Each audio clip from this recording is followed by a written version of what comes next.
Watching Babylon 5? Yes. Voting Labour? Liking Doctor Who.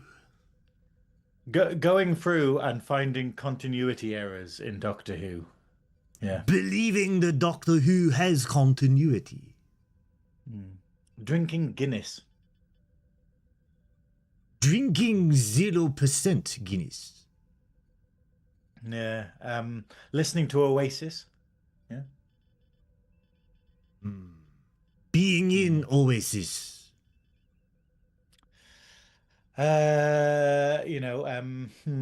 Liking Lena Dunham. I'm trying to think. Watching straight porn. Giving a president the Gork 5000. Space. The final frontier. These are the voyages of the USS Adequate. Ongoing mission to review every episode and movie of Star Trek in existence. To seek out new guests and make them very uncomfortable. To burn the girl where no man or Frenchman has gone before. Good evening, good afternoon, good morning, ladies and gentlemen, boys and girls, and purveyors of really bad French accents. And welcome to a live episode of Trekking Up North. I am your host, Captain Goodwill. And joining me as ever is the delectable geese. Should I just do a Crabtree from the Lower Law? Good morning. Playing Monopoly with Elon Musk. That's another one. Yeah. That's it. Oh, being Elon Musk and feeling no love whatsoever in your life. Doing safety tests for Tesla. That's, driving a Tesla. Being a crash test dummy for Tesla, I think. Being in Liz Truss's cabinet. Being Liz Truss. Being Liz Truss. And joining me... Joining me as ever. Sorry, everyone. We're just trying to think of, things that we prefer to be doing more than watching this episode of Star Trek Picard, and the list is extensive. I think a lot of having a wee. We should have gone before we started recording Goodwill. No, because having a piss during the stream will literally enhance this episode tenfold. Joining me as ever, I can't see at least a mild pleasure. I can't see a fucking thing. Joining me as ever is there you are. Is the delectable Guission from the planet Honk. Le Honk. It is Science Officer Synoiz. Oh God! You will realise why. You've maintained the accent for longer than Picard does in this episode. You've done a better job with it than Picard in this episode. I have done better than a Frenchman. It did veer into possibly slightly racist Japanese accent at to times. Me or Patrick Stewart? Bit of both. Wow, that's me banned from Japan. Welcome on in, well, I can't fucking see a thing. Where are you? Welcome on in to this week's episode. I didn't realise until putting this shit on that I had a bad eye, but we found it. We found the bad eye. I didn't realise my Amazon recommended list is now bipolar as me. It is like a wig, an eye patch, a beret, a World War II pipe stick grenade, a copy of the Communist Manifesto, a 12-pack of NOS, and frontline flea treatment for cats. I'm not even joking. Of this episode. I'm not even joking. I haven't had a cat in over a year. But yeah, you've had a couple of cans of pussy. Oh, I literally hang on. I'm trying to. There it is. I'm trying to. We need it. This isn't Chateau Picard because I'm actually going to drink it. But this episode demands a drink. This episode. This episode is so bad. Cheers. Rust. Yeah, it's not often that we're like doing this thing where we have the Dabo Wheel of Honor and the Dabo Wheel of Shame. Like, we've put some bad episodes in, but usually when we're watching them, we're like, actually, maybe it wasn't as bad as we thought, but I tried. I absolutely tried with this episode. I really did try with this episode, but I watched it this afternoon and I became painfully depressed. Yet again. Hello to everybody in the chat. Hello to the magnificent Canadian shed that is. Hang on, I can't read. I'm blind. That is David. Bloody eye patch. That is that. Yeah, I know, but I really we've maintained this disguise longer than he does. Yeah.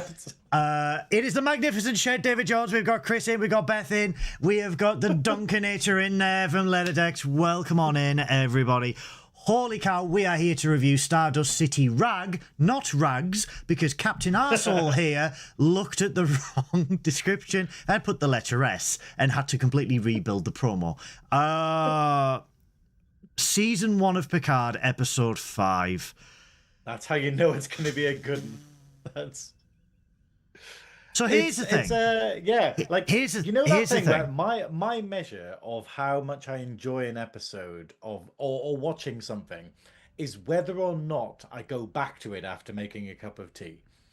I made 4 cups of tea through the purpose of this one episode, where I was messaging you being like, I keep leaving it and I'm not doing it deliberately, but I was watching like 4 minutes of it and then I paused it and went to go get a cup of tea and then just came back and just played on my phone and was like, what am I doing? What am I meant? Oh, I'm meant to be watching this shit. And I sort of played it for a bit and then stopped and did something else for a bit. Like, it was agonizing to get through and it's only about 45 minutes long. It's Here's the thing. I sat down, I watched it continuously. I did not pause, I did not do anything. The only redeemable part of this episode is literally the beginning, where we get the background for each ep. I mean, again, the eye horror, fuck that.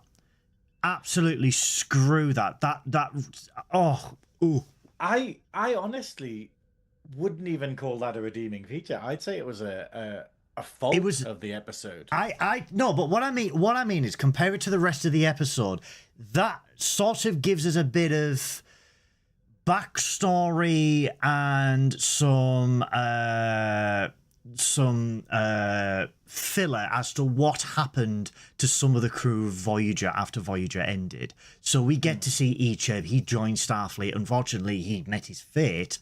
But at least that we get a little bit of information in regards to that. The rest of the episode is... Now, bear in mind, this is a Jonathan Frakes directed episode. Love that you are playing Sean here, and you're like, let's find something good within this pile of wank. But here's the thing. Here's the thing, right? Here's the thing, right? You said to me, right, there was a bit of feedback that you gave me about the writer, right? About how you feel like they don't know anything about Star Trek. The writer, right, is Kirsten Meyer, right? She did all the Voyager novels. She did quite a lot of the Voyager novels. Wow. She worked on Star Trek Discovery, Star Trek Picard, and Strange New Worlds. Right. How the hell? So are the Voyager novels good? I don't know. I can't read. I think that's the question, because obviously if you've worked on Discovery, and did you work on the good episodes of Strange New Worlds?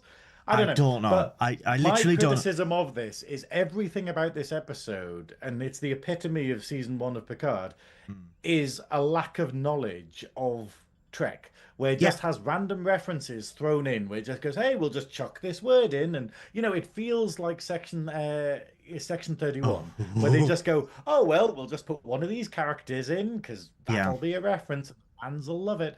And it's just full of these things where you're just going, I don't think they know what these words are. They just threw them in and went, that sounds connected. Season 1 of Picard deliberately broke away from the mold, and decided we're not going to have most of the original crew in. We're not going to have, all these Starfleet type things, Federation type things. It's going to be about Picard. It's going to be a different change of pace, and it just failed miserably. And for me, this season of Picard, as well as season 3 of Discovery, which aired in the same year, this is Star Trek at its absolute lowest. This is Kurtzman era Star Trek at its absolute lowest, where they just have no respect for the source material, no respect for the fan base, and go, whatever we do, they're just going to lap up.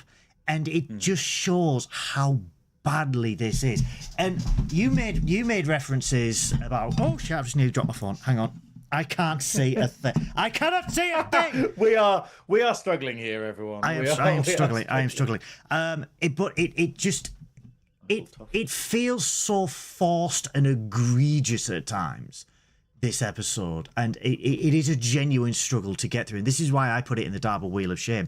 The context for this episode is basically that they are the crew of the La Serena is heading to Free Cloud to look for Bruce Maddox. Now, for those that don't know, Bruce Maddox was the guy from the absolutely amazing episode of TNG, Measure of a Man. Fantastic.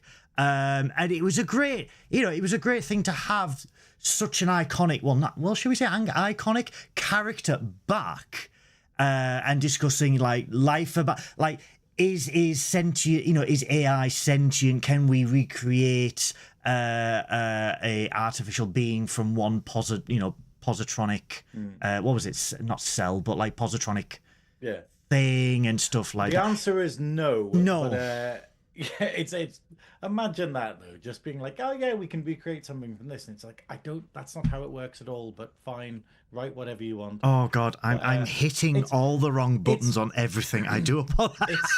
It's an episode that is genuinely awful, and it demonstrates the narrative failures of season 1 of Picard. The fact of it is like J.J. Abrams. It's the idea of the entire series is a fetch quest. Every episode is basically like, how do we get the clue that tells us where we get? It's like the magic bloody school bus or something, or like Play Days where they work out what the stop is when they get, at the beginning of the episode, and they just kind of go like, oh, we've just had this person tell us that Bruce Maddox is on Free Cloud, and oh, that's why. Then we bumped into 7 of 9, and she needs to go there, and then at the end of this one, it's like, oh, Maddox tells us that we need to go to the artifact, and that's where we go in the next episode, and then we find Soji, and every single, it's so contrived and it's so terrible that there's none of the episodes know what the series is doing past that episode. Except for, it feels like they just went, to the next writer, here's what I did, just carry on with whatever. Yeah, and it's so for poorly the written. amount of characters they have, none of them are used. None of the characters have anything to do in this one. Elnor!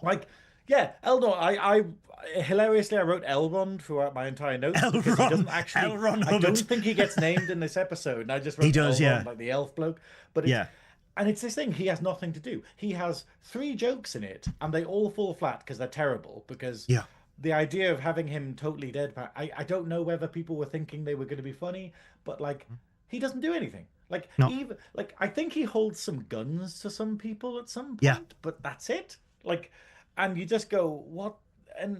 And it's just annoying to have a character that it spent pretty much a whole episode going, this is why we need this character here, this is who this character is, and then I don't think he does anything in the show. The same way that no one does anything. Like, Jurati doesn't do anything. Like, in this episode, she does the whole... She cries. She does the whole... Well, she cries, and then, spoilers everyone if you haven't watched it, she kills Bruce Maddox at the end. That's her contribution for the series. There we go, Yeah. And but just, you know what you were saying before though about the idea of it's good that we got the Itched bit at the beginning. I don't think it is, because this is the worst thing that you can possibly do with a sort of sequel thing, or we're bringing it back and we're going to continue the storyline. The worst thing you can possibly do is go, we'll bring back some fan favorite characters only to kill them. And that's exactly what happens with both of the characters in this. He goes, hey, here's Itcheb, he's dead now for no reason. He didn't need to die, but he could have been anyone, but never mind. Here's Bruce Maddox, it could have really been anyone, but he's back. Oh, he's dead now. And you just go, in one episode, to kill off 2, like, not fan favorite, but 2 sort of like famous characters in Star Yeah. Trek for no reason other than like, well, we name dropped some people. I mean, like Icheb is it's used. terrible. Icheb is used as a plot device to give Seven the motivation later on. That is it. Yeah. That is literally all Icheb is used for. And the thing is, they didn't even bring back the original actor of Icheb. They had a replacement for Icheb.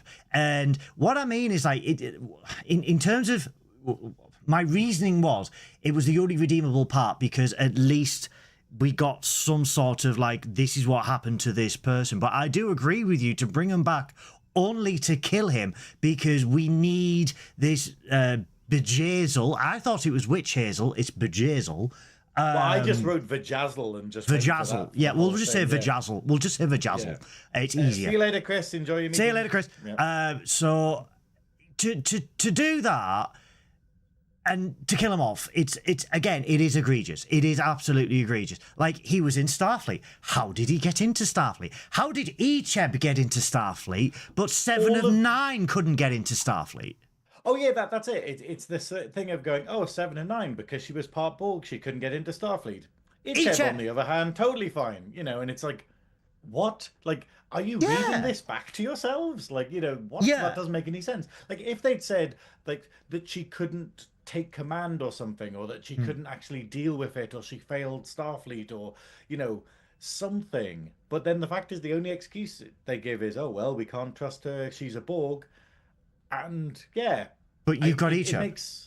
None of it makes any sense. I mean, again, this is what's absolutely ridiculous, right? The whole thing. You've got Icheb a Starfleet officer. You can't have 7 of 9 because she was an ex-Borg. Yet, all right, here's Admiral Jean-Luc Picard, who was assimilated, who killed 10,000 people, but is still in Starfleet.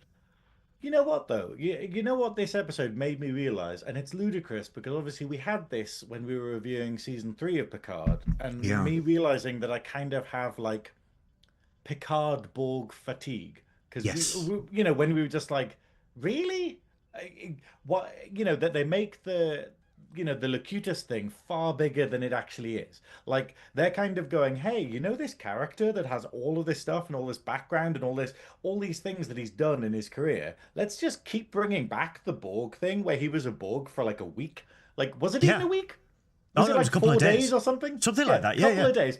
And then in this episode, they're just like, you've got Rios being like, oh God, yeah, Picard, I forgot he was a Borg. And it's like, for 4 days. Like, right, this is and then they're like, and him bonding with Seven, being like, yeah, we were both there. And I'm just like, so I assume that Tuvok and Janeway and everything are treated exactly the same, because remember that they were Borg for like a day or so? This by is my choice as well, which is the confusing thing. This is my hugest, biggest, massive bugbear.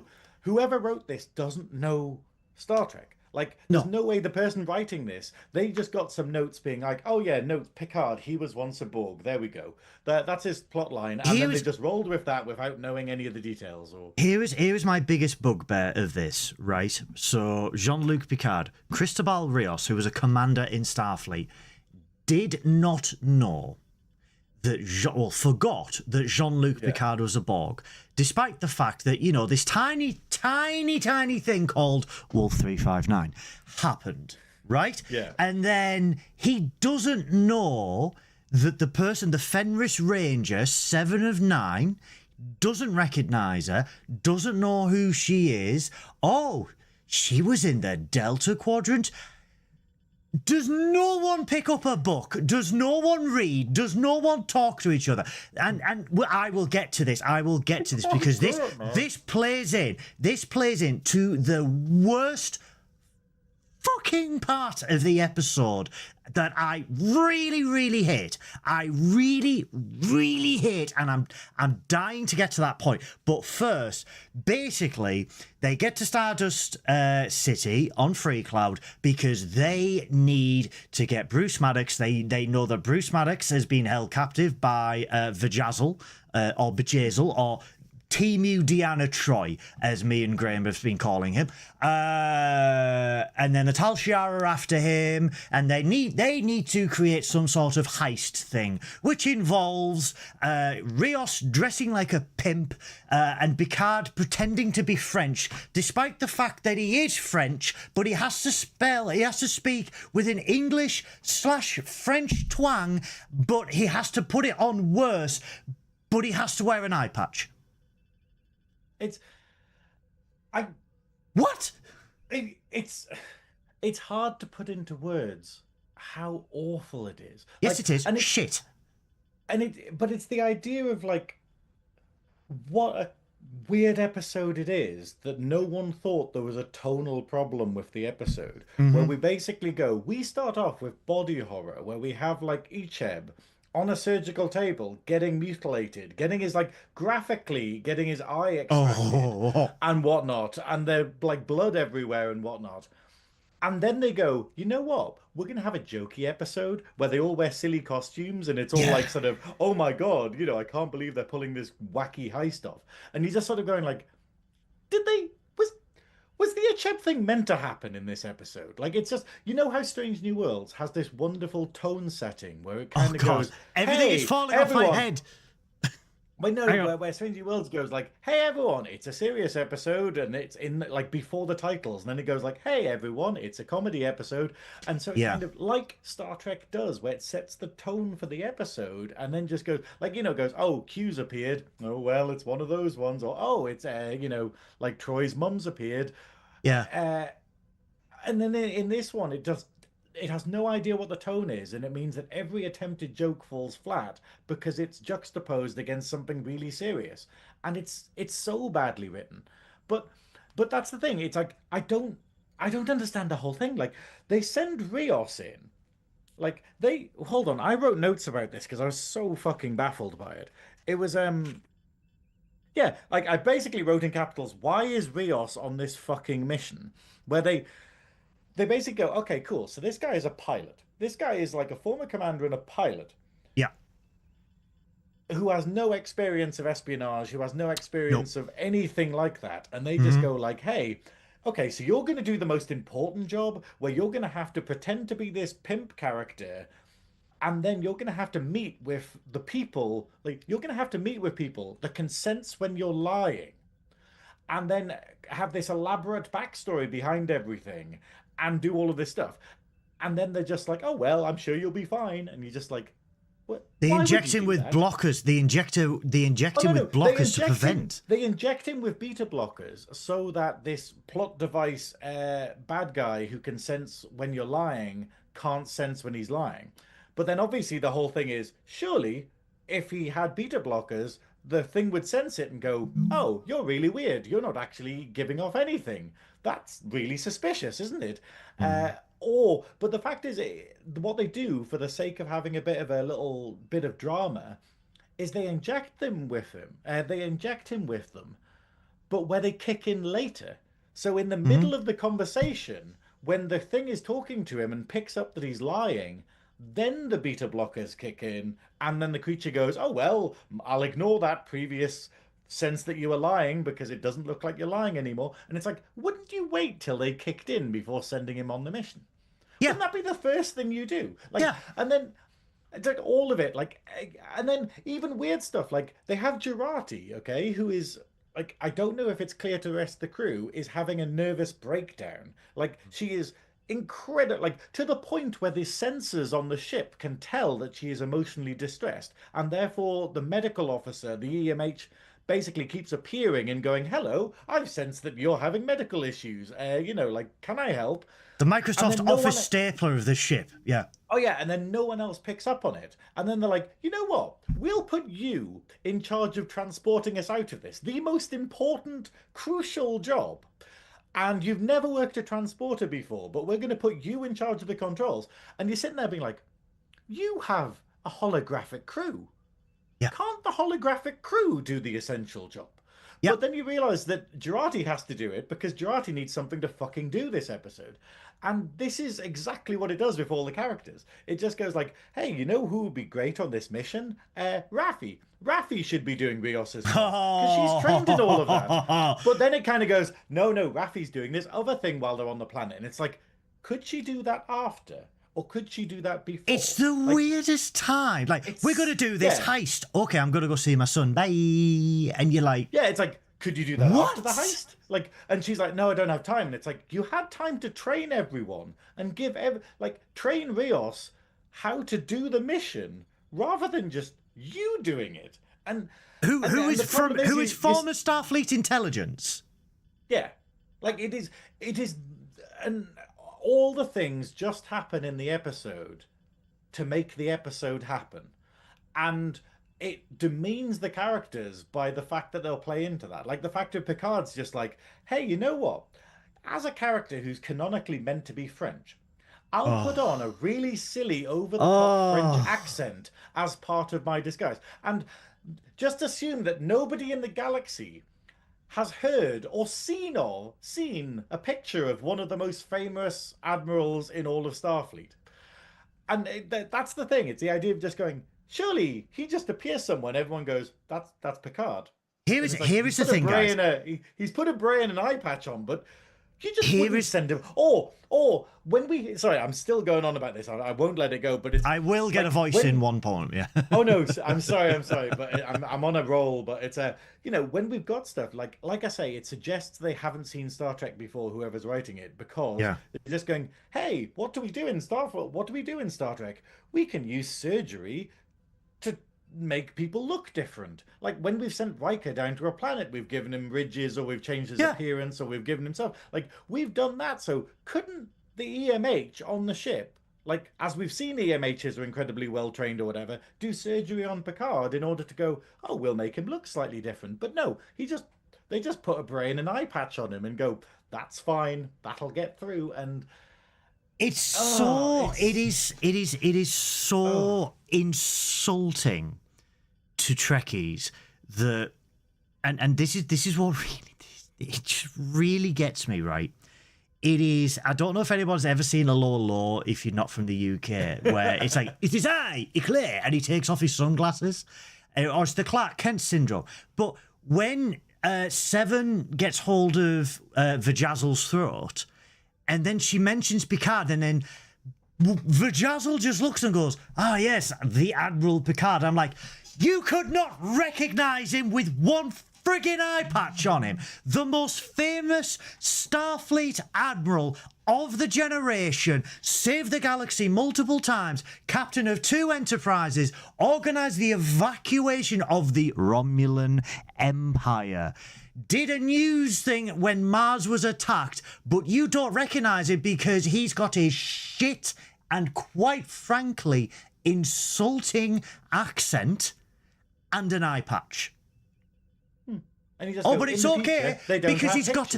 But it's okay because he's got a tiny scar, right? So it's not Jean-Luc, it's 24th century Nelly, all right? That's who we've got, right? And then you've got Cristobal Rios, the pimp, and then... And this is the most egregious part. This is the most... So they're trading 7 of 9 for Bruce Maddox because 7 of 9 is rife with Borg implants. However, the Beta Anari, who is able to sniff what you farted 5 hours ago, cannot sense that Jean-Luc Picard also has Borg implants in him. What the fuck is this episode, right? And then it just... What was the point of all this? What was the point? Couldn't they have just done a stealth mission to get to the next episode? They did it purely so that the plot goes, here's the new gimmick that gives you the next episode. You need to go to the next step on the treasure map. It's so cheap It's so bad. But this reminds me, right? This reminds me of American police procedurals, right? Where you've got this famous crime fighting team, right? Or this first responder team, right? Hawaii Five-0, right? A famous task force on the small island of Hawaii that have solved many crimes, prevented many disasters.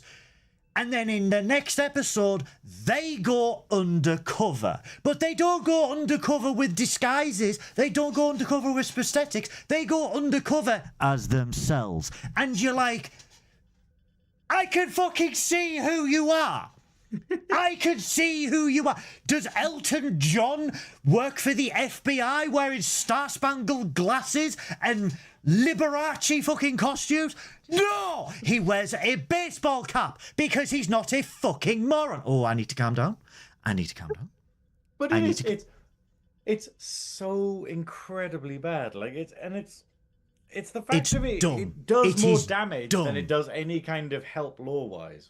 This is why I put it in the Darby Wheel of Shame. It is absolutely the dumbest episode, and it represents Kurtzman era Star Trek at its absolute lowest. The only thing that is more worse than this episode in 2020, right? And it's even worse than the pandemic. The only thing worse is the fact that we went to the 32nd century where billions died because a child had a tantrum.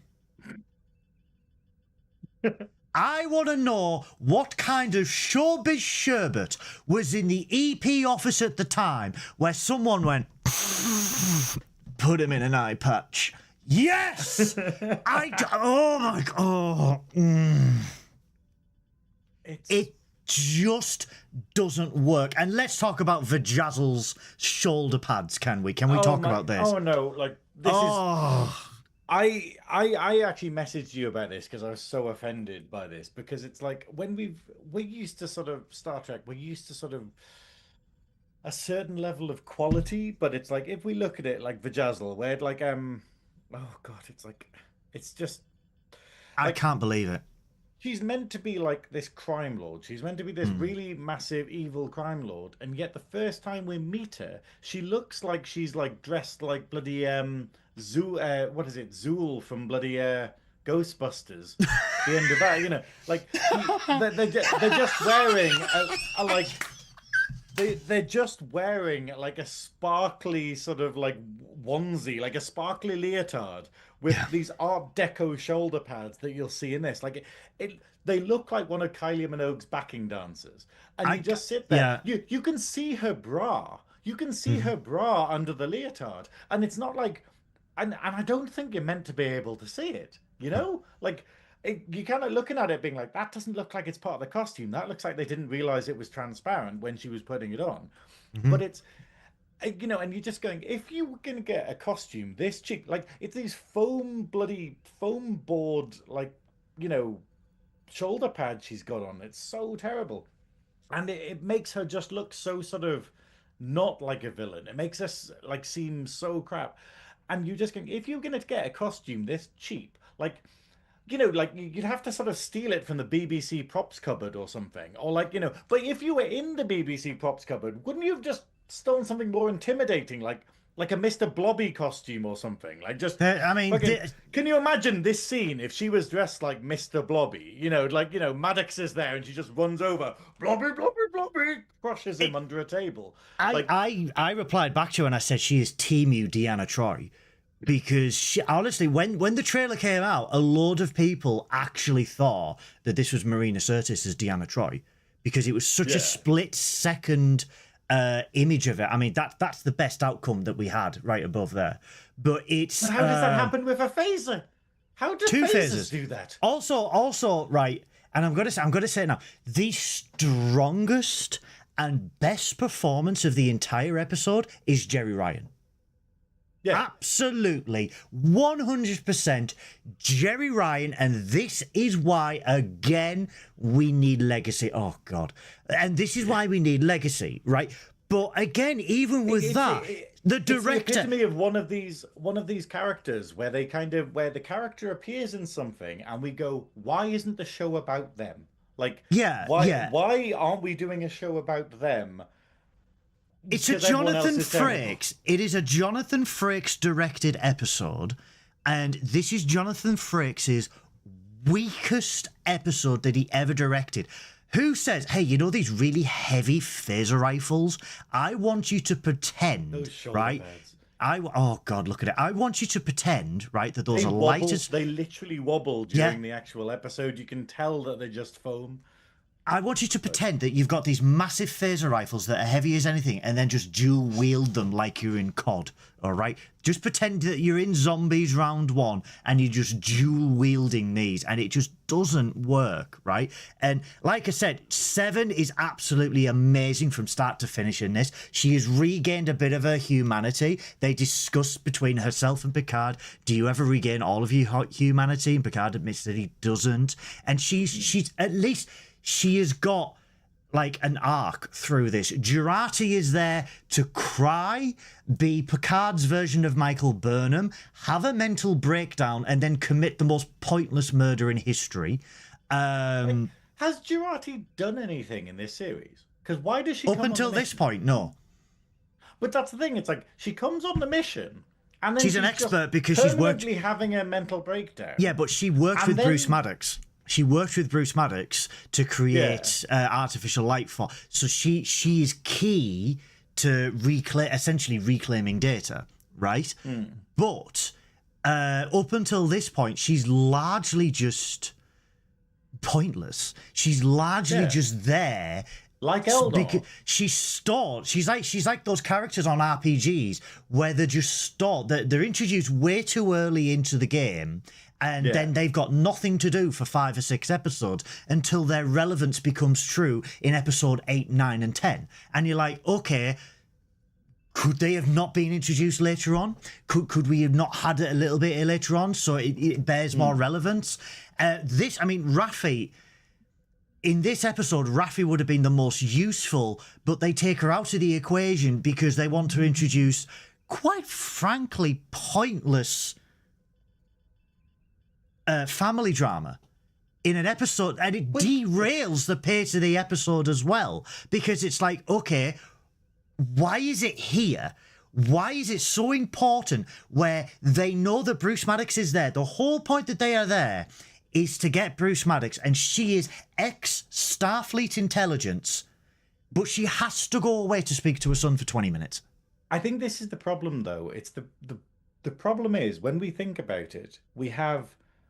I can understand why Raffi kind of doesn't roll with it and goes, hey, I'm going to go off and do my own thing. Because effectively, the motivation from Picard is so weak. Like, the plot is so incredibly weak. Bad. So he's basically gone on this whole mission because there might be a girl who might be in danger. Yeah. That's it. His entire plot is he's heard about this thing. And obviously, if that was me, I'd be like, well, that's probably not worth risking my life over, so you go with that, you know. I genuinely think... So I kind of get it, but the problem is that the episode doesn't frame it that way. The episode frames it as Picard's mission is the most important thing in the entire world, and doesn't really ever do anything to challenge that, rather than being like, it's a bit of a fool's errand, and it's this old guy trying to find a purpose, and, you know, it doesn't really stress how important she is. And obviously, although, yeah, actually, over the whole season, is she important? Like, are there any major... I can't remember what to the point where she is phased out in season 2. Yeah, she is phased out in season 2. But I mean, her importance is that she's got a link to Data. Yeah. But that could have been written better. Like, you could have written this entire series without the twins in it. Yeah, and that you could is have. Depressing. You could. I've just received a message from Shaw from Clone Star. I'm glad that you are reviewing this episode. I really struggled with season 1 of Picard, and this episode sent me over the edge. I despise this episode with a passion, and I absolutely agree, because it was when Picard was announced, people were over the moon because finally, after so long, we were getting a natural progression of the next generation. It was continuing on 20 years later. It would be fantastic. And the way that they just took this and just drove it deliberately into a wall was almost as insulting. And this episode was the straw that broke the camel's back for a load of people because it was just poorly written, it was poorly acted, the story just like, I genuinely believe, right, the reason why Raffi was sort of written out of the A plot was because it would have been solved within 10 minutes because she's ex-Starfleet intelligence. They would have got Maddox and that's it. This whole episode could have been like, you know, like ignored, like, or written out if they just kind of gone like, oh yeah, there is a twin called Soji and she's on the artifact. Like anyone within the previous episode, the information that they get saying, hey, you should go to Free Cloud could have been that. And then the whole point of this episode is just to get them from point A to point B. And that's terrible. Like, and it's massive. And then the irony is that Seven, all the things they gained, like sort of all the characters where they go, wow, they've managed to rescue Bruce Maddox. He's going to become a character. Nope, he's dead. Never forget about him. It's like, oh, we've got 7 of 9. She's appeared as a character. Nope, she leaves at the end of the episode. And you're just going like, oh, like, you know, we might lose Raffi. Oh no, actually she stays at the end of the episode. So you're like, nothing is achieved in this except for just some random drama, and everything happens just to allow there to be drama. It's the most pointless side quest. It is the most pointless side quest. And the fact that they're hunting for Maddox... Why do they send Rios? In order to make it more tense, because he's crap. And you're like, then couldn't they just, like, like all of it, man? Like, why is Picard there? Like, It takes the intelligent writing of the next generation and just... It just insults it. It offends it. And it just... Oh, God... The whole quest for Maddox, we could have had a redeeming arc. We could have had a massive redeeming arc for Maddox from A Measure of a Man. And this is what a lot of people were expecting at the time, you know, that he was wrong about Data and that he's changed his thoughts and he's done this. And it's like, nope, and he's dead. Yeah, there is... And it's even when he gets a moment to actually speak in the episode right at the end before he's killed... He basically says something which is equivalent of like, oh, she's perfect because of her imperfections, like when she's talking about like the two sisters. But then there's no acknowledgement that they're human. There's no acknowledgement that they're sentient beings. I'm gonna have to take the patch off. I'm going blind. I'm kind of tempted to reverse. I'm gonna take it off. Oh God, my eye. I think I've gone cross-eyed. God. Oh my God. We managed it. But that's one thing that annoys me though, like the factor of like, obviously as part of that heist, whatever it is, when 7 of 9 goes against the plan, or where 7 of 9 kind of goes, hey, I lied to everyone, I've got ulterior motives to be here and whatnot, or oh, I've already met Vajazzle in the past, Picard's first reaction is to just take off his disguise. Just while they're in this tense situation, he just immediately flips the eye patch up and goes like, "Oh well, this is against the plan." And you're like, you could have stayed in character, you know, like you could have continued and played the villain. Going, what is it? Yeah, like literally when like 7 of 9 has like, what is it, grabs Vajazzle by the throat or whatever, Picard could have just been like, well, looks like your problem now. I'll just go and take my payment and take Maddox and stuff. Thank you. And got out of it perfectly safely. But then none of it makes any sense. Like, I'm so annoyed at this because you're sitting here being like, you know, it's that thing where I'm upset because A, it's Star Trek, it's something I love, and it's destroyed by this. But also, as someone who just respects quality, you're sitting there being like, couldn't you have given this a once over? Like, I'm embarrassed for you as a writer, or as, you know, like someone putting this together. Well, like, you know, for instance, like they okay, so they're in the bar. And 7 basically, you know, and then they pull all the weapons on 7 and whatnot, and nobody in the bar panics or anything at guns being drawn. And then Seven threatens to strangle Vajazzle. Nobody gets bothered at all, kind of thing. Rios kills the bodyguard when he sort of pulls out a gun, so immediately shoots him. Nobody panics in the bar whatsoever. Everyone just stands around, just being like, "Oh, this is interesting. This must happen every day." But then Seven teleports in at the end and appears there and starts shooting someone, and then everyone panics. Everyone panics and runs out the bar, and you're like, why didn't they do that in the previous scene? Like they just stood around in the background. And then she like starts shooting, and then all of the staff members, so the pianist and all of the band and stuff, miraculously get teleported out. Like there's a security system that goes when gunshots are fired, teleport and the reinforcements. out the room. Yeah. But then instead, so the piano player and stuff gets teleported away, and it makes a focus to show this, and then Vajazzle doesn't. You would think Vajazzle would have the whole, hey, when there's danger and shots start getting fired, teleport the crime boss out of there, but she doesn't. So she just stays around in order to get killed by Seven, and you're just going. It's almost like there is no logic behind this, and it's just shit happening to make entertainment, and that is the epitome of what is awful about TV and cinema nowadays, where we have the J.J. Abrams kind of things just happen for entertainment purposes. And it's like, but what if they could be logical and sensible and carry some kind of connection between episodes and also be entertaining? What a crazy world that would be, you know? The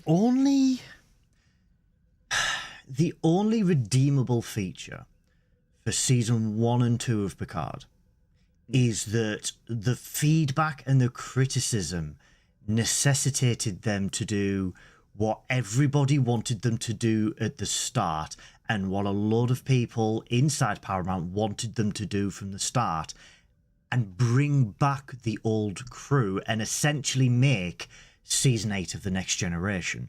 Now, it's unfortunate that it had, like, these episodes were so bad that it necessitated that, and they didn't just think about that at the beginning, but there was so, it's almost an arrogance to sit there and go, yeah, we've got Picard, we've got it 20 years later in the Next Generation universe. What do people want? People want a continuation. Well, we're going to do something so completely and utterly different with the material that no one's going to recognize it.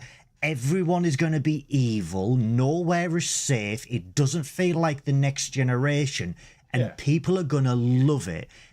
And guess what? They didn't, because when people wanted a comfort show, when they wanted the show that they grew up with, that to this day people still watch as comfort, when they wanted a continuation of that and then they took it in the wrong direction, they were so shocked that they got negative feedback for it. And it's like it's sheer, to quote season 1 Picard, sheer fucking hubris. Hubris. But this is the thing, though. It's the fact of that thing that was really rife in this kind of time period of like sort of cinema and like movie of TV is the hubris of basically where they just employed people who they thought would be good. Like, so we had all these things, like we had like, you know, the people who wrote sort of like all the Star Wars series, or the people who directed the Star Wars series had done one movie before, or they done like they directed one episode of a TV show, and then they went, hey, be the showrunner for this whole important series for one of our most important franchises. And you know, like the Acolyte and stuff, like the people behind the Acolyte had worked on like one other thing, and you just sit there and be like, why did you get this job? Like, what the hell? And while we love the idea of going, because obviously my brother wanted to be like a director, like when he went to university and stuff, but then he realized the whole, oh, you need to spend 10 to 15 years directing bloody adverts and music videos and all of this stuff before anyone will trust you with a big budget. So you can't go into it being like, I'll make my first big movie in like a year or two. And, you know, when he struggled with that, he was like, well, actually, you know, that's too much work for me to put in. And the thing is, when nowadays they literally are going like, hey, you make one other thing and it totally bombed. Well, come and make this full series and the for thing one is, of our most important franchises. And the thing is, like, I am from that industry where it's like you very quickly go to, a lot of people, when I was at university, there was a lot of arrogant people, I'm going to do this, I'm going to get this, I'm going to do this, I'm going to do this. And when they leave the bubble of academia and they actually go into the real world, whether it be in Britain, whether it be in Europe, whether it be in the United States, and they actually realize, oh shit, I don't actually, people, you know, like it's you see that. I mean, I had a friend who did biology at university, and he thought he could just get his diploma at university and walk into a £50,000 a year job, and it would be cushy with no experience. And it's like, that's not how anything at all works. And then you look at it and you go, yeah, like, if I stayed in the industry, it would be now that someone might consider trusting me with a big budget, right? But what you see is that generation go, well, if you don't trust me, then that just shows that Hollywood is negative and they are biased towards young visionaries and stuff. So someone then goes, okay, all right, I will give you X amount of millions of dollars to make this movie, despite the fact all you have done is one music video or one commercial or one documentary. Yeah. And then to the amazement of everybody, this inexperienced person drives the film off a cliff, right? Because they don't know the ins and outs of the industry. They don't know how to be savvy, how to negotiate. They get quickly overcome with everything. They get absolutely what's the word? What's the word where it becomes too much? Overwhelmed, right? Yeah. And then it just becomes a disaster. And then it's a case of, that is why you have those years. Well, because they're so inexperienced, they don't know how to delegate.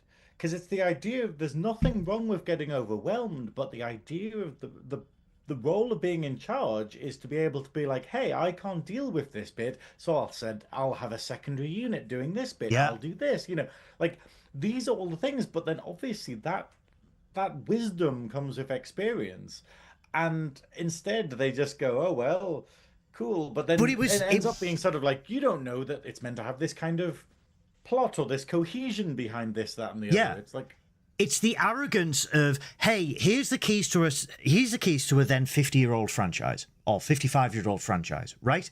You need to do a series. Oh, well, do I need to look right?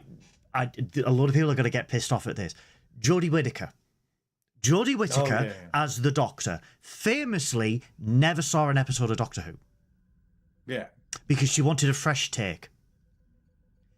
But you can't disregard 60 years worth of lore, 60 years worth of history that moulded that character. It's the same with Discovery, with Picard, with this era, I shall say, like with the 2019-2020 era of Star Trek. They brought in people that did not have the knowledge, the experience, or the appreciation of the franchise. They actively discouraged anyone who had those experiences with the franchise because they wanted fresh blood into it. But then they quickly realised, well, look, the feedback we're getting is it doesn't feel like Star Trek. It doesn't remind people of Star Trek. It doesn't have the vibe of Star Trek. And that's where season 2 comes in, and they bring in Terry Matalis. They bring in the Akudas, Doug Drexler, the behind-the-scenes teams to make it look like Star Trek. And with season 2 of Picard, Terry Matalis did, I believe, 2 episodes, right? Or 3 episodes, right? Those 3 episodes feel the most Star Trek out of that season. He did the beginning bits, didn't he? Didn't he do the first 3 episodes? Yeah. And then it's like, and as everyone remembers them, it's like, yeah, you know the 3 episodes before it goes terrible? Yeah. Those are because they had someone who knew the franchise, but then it's like, Patrick Stewart was an EP, all right? Patrick Stewart is a great actor. Yes, he knows the knowledge of Picard, right? But he, you know, with the greatest of respect, he doesn't know everything about Star Trek. No one actor will know everything about Star Trek. That is why you have an ensemble. Season 2 is a difficult one because the problem is that like Picard was the one, but Patrick Stewart was the one who pushed for the Picard storyline Yes. of his mother having mental illness and stuff. But then you are sitting there being like, but that doesn't happen. Like Picard, we've already seen Picard's mum and she Yeah. lived to be a grand old age. So Yeah. it seems weird that they changed it to be like, well, she dies young, and you're like, But it's the fear. but she doesn't, you know, it's like. But again, this is the fear. When you've got an EP like Patrick Stewart, it's the fear of going against them. It's the fear of actually standing up and going, What well, does EP actually, stand for? executive producer. Oh, okay. So he was an EP for Picard, right? But it's that fear of going and standing up to Picard and going, we can't actually have this because of this key scene in The Next Generation. But then it's the arrogance of going, no one will remember that. Yeah, that's the problem. 'cause dealing with Trekkies. We are a nightmare, you know. You are dealing with Trekkies who memorize registry numbers from a 55-year-old episode. You have to, like, it's the same with Star Wars. You can't just negate something in Star Wars because, again, the fans are very, very fickle. And then what happens is, I mean, The Last Jedi, Leia can suddenly float in space and remain alive. Well, that's never happened before. Well, no one's really explained Jedi to you, so get used to it. And it's like, what? Yeah. Yeah, that's exactly it. Like, it's all the stuff that the Star Wars films did, and that's the issue, though. It's like the fact of like going, yeah, canon, Leia is a Jedi. Leia has Jedi powers, but she deliberately suppresses them. That is canon. That is like fan knowledge that we've had for years since the novels. But it's the fact of going, like, but she refuses to use it. She got trained as a Jedi. She stepped away from it and went, cool, you know, whatever. I don't need that kind of thing. And so I like the idea that in her darkest moment, she has to resort to these powers in order to survive. But the fact is, it's not foreshadowed in the slightest at all. And the fact of, oh, all of it's so contrived. Like, all of it is just like, yeah. This is Season 1 of Picard is equivalent to The Last Jedi in terms of the going, you're obviously aware of what we want, but you deliberately want to go against it because you it's the sheer hubris. It's the sheer hubris of believing that you know better than your audience instead of actually going, what does the audience want, and then looking at it and then delegating it so it works. You become so almost offended by what they want that you go against it. And again, and I'm gonna reference this time and time again. When Mount was in Discovery Season 2, he did such a great job. The ensemble cast on the Enterprise did such a great job that there was a fan demand for a Pike spin-off. They got it, and then we got the Fantastic Strange New Worlds, right? Yeah. But then you look at the success of Season 3 of Picard, and it's been 20-fold for the thing of Legacy, and Paramount have just gone, nah. Here's Starfleet Academy set in the 32nd century. And then it's like, right, but this is the thing. It's almost like a conspiracy, right? And this is probably me like going down a rabbit hole. It's almost a conspiracy that the then Paramount executives, the then people in charge, were sort of like, we really don't know how to handle this franchise. We actually cannot afford to have this type of franchise. Therefore, we will not shelve it, but run it into the ground to the point where people don't want it. So we'll say we've shelved it indefinitely. The Kelvin timeline films, when they've been announced, right, they've been shelved indefinitely because we can't see a way forward. And then today, guess what, guys? There is a Star Trek movie announced. And then it's like, right, so why didn't you just say, right, these were not successful, it's been 10 years, so we're not going any further forward with these, we're going to try something new, right? But with the fact that people wanted Legacy, and they're like, oh, well, we can't afford it, we can't do this, and it's like, yes, but you were spending millions upon millions of dollars on Starfleet Academy, on something that a very small Or a amount new of the movie. audience, or a new movie. Yeah, and it's like the direct, and it just feels, it genuinely feels that A, they don't know how to handle a franchise, and B, they're deliberately trying to run it into the ground because it's too expensive, and they just cannot, they cannot fathom how to, and this has been a famous thing of Paramount for the last 60 years. They do not know how to run and manage the Star Trek franchise. They really don't.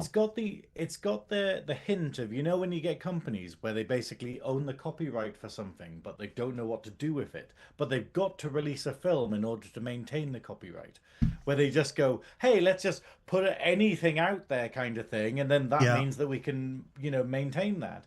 It just feels like that. It feels like they're going, hey, we've got to put out a new Star Trek movie, so let's just chuck something out. And you're just going, but make it good, right? It's going to be good. And they're like, whatever, It genuinely feels right that they've gone, hey, right, okay, so we have got a contract with the writers of Discovery that runs out at this date. All right, we renewed it when season 5 was in production. However, then Paramount pulled season 5. Like they just went, right, we can't pay the royalties, so we're canning season 5. That's when Discovery ends, right? Oh shit! But we actually have a contracted writers staff, and we can't buy them out of the contract because it'll cost us millions upon millions. Almost like when they had a contract with Michelle Yeoh, and they were just like, "How do we use this?" Exactly. So then they go, "Well, shit. What do we do with these?" Oh well, they're experts at Discovery, so let's just make a spin-off of Discovery. Well, what ideas? Oh well, Nick Mayer had this Starfleet. Well, fuck it, we'll just do that. What characters are we going to bring in from Discovery? But then Tilly the contract, okay. But the contract with Michelle Yeoh, was done before Michelle Yeoh became this Oscar-winning actress. But then it had to be done, and then they were like, "Well, it's actually going to cost us an absolute fortune to do a 10-episode season for Michelle Yeoh. So let's just distill that into a movie. But it might not make sense. Fuck it, let's just do it, pay her, and move on to the next thing." That's what it feels like. That's how it feels.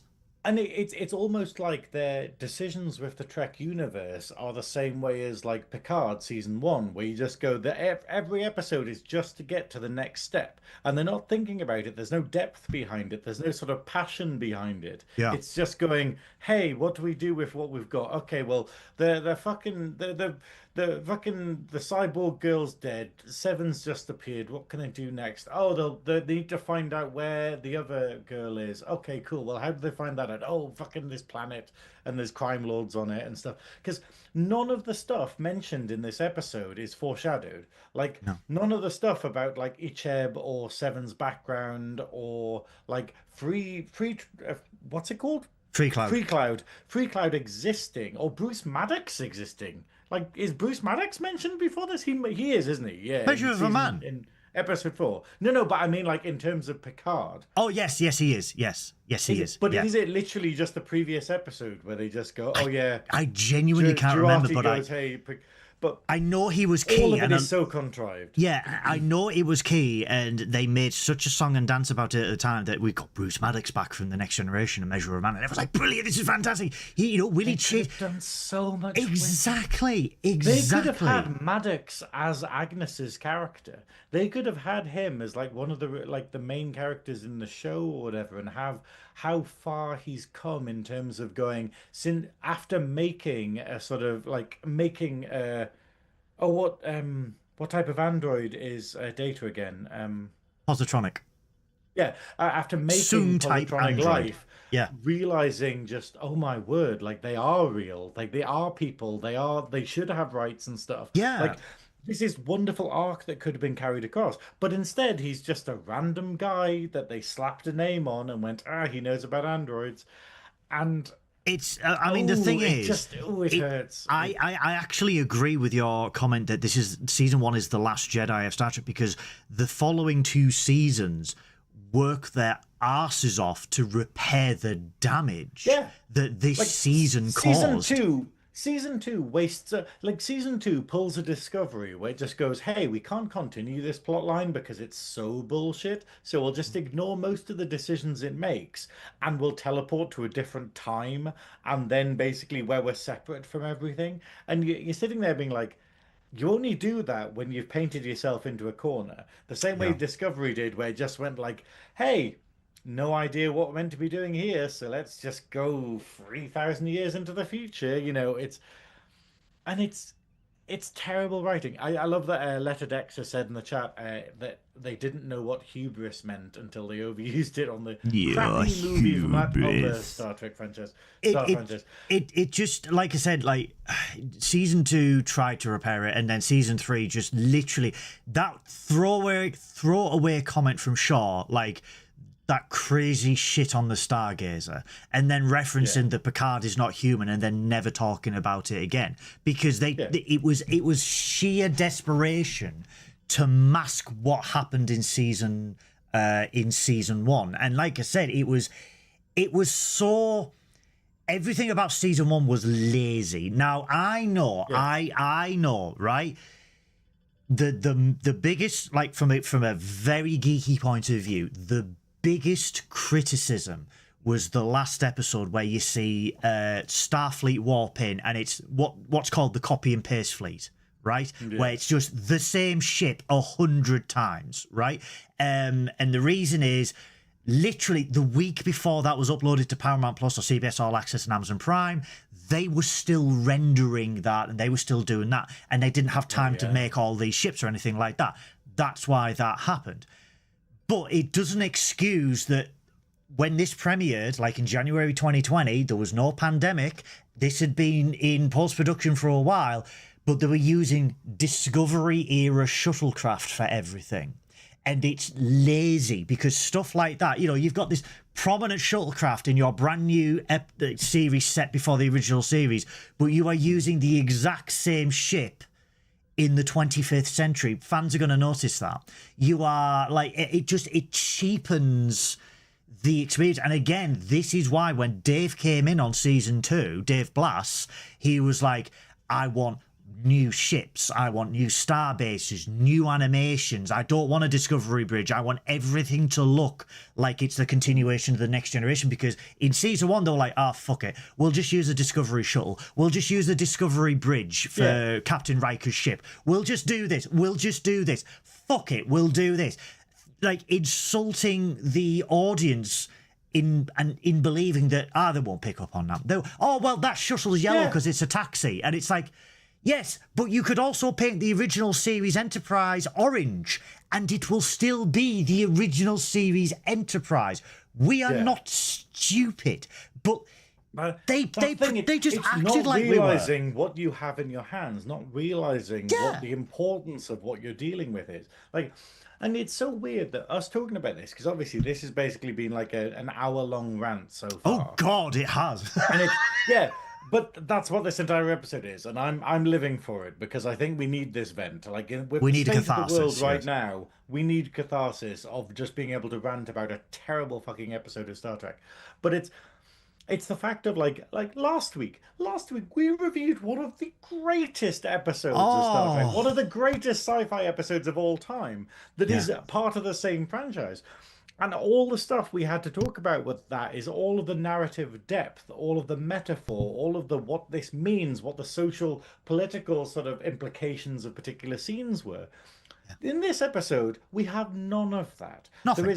There is nothing. It is, and this is the weird thing though, because we talk about, like I talked about earlier, of like the fact of why the fuck is any of this happening, and the whole plot line is because Picard has met this cyborg, this android girl, and she got killed, and it leads on to some kind of conspiracy, and he thinks that she has a twin sister somewhere in the galaxy and she's in danger, so Picard is going on this mission to go and save her. But that's not the plot. The plot is that Picard is old. He has a terminal illness.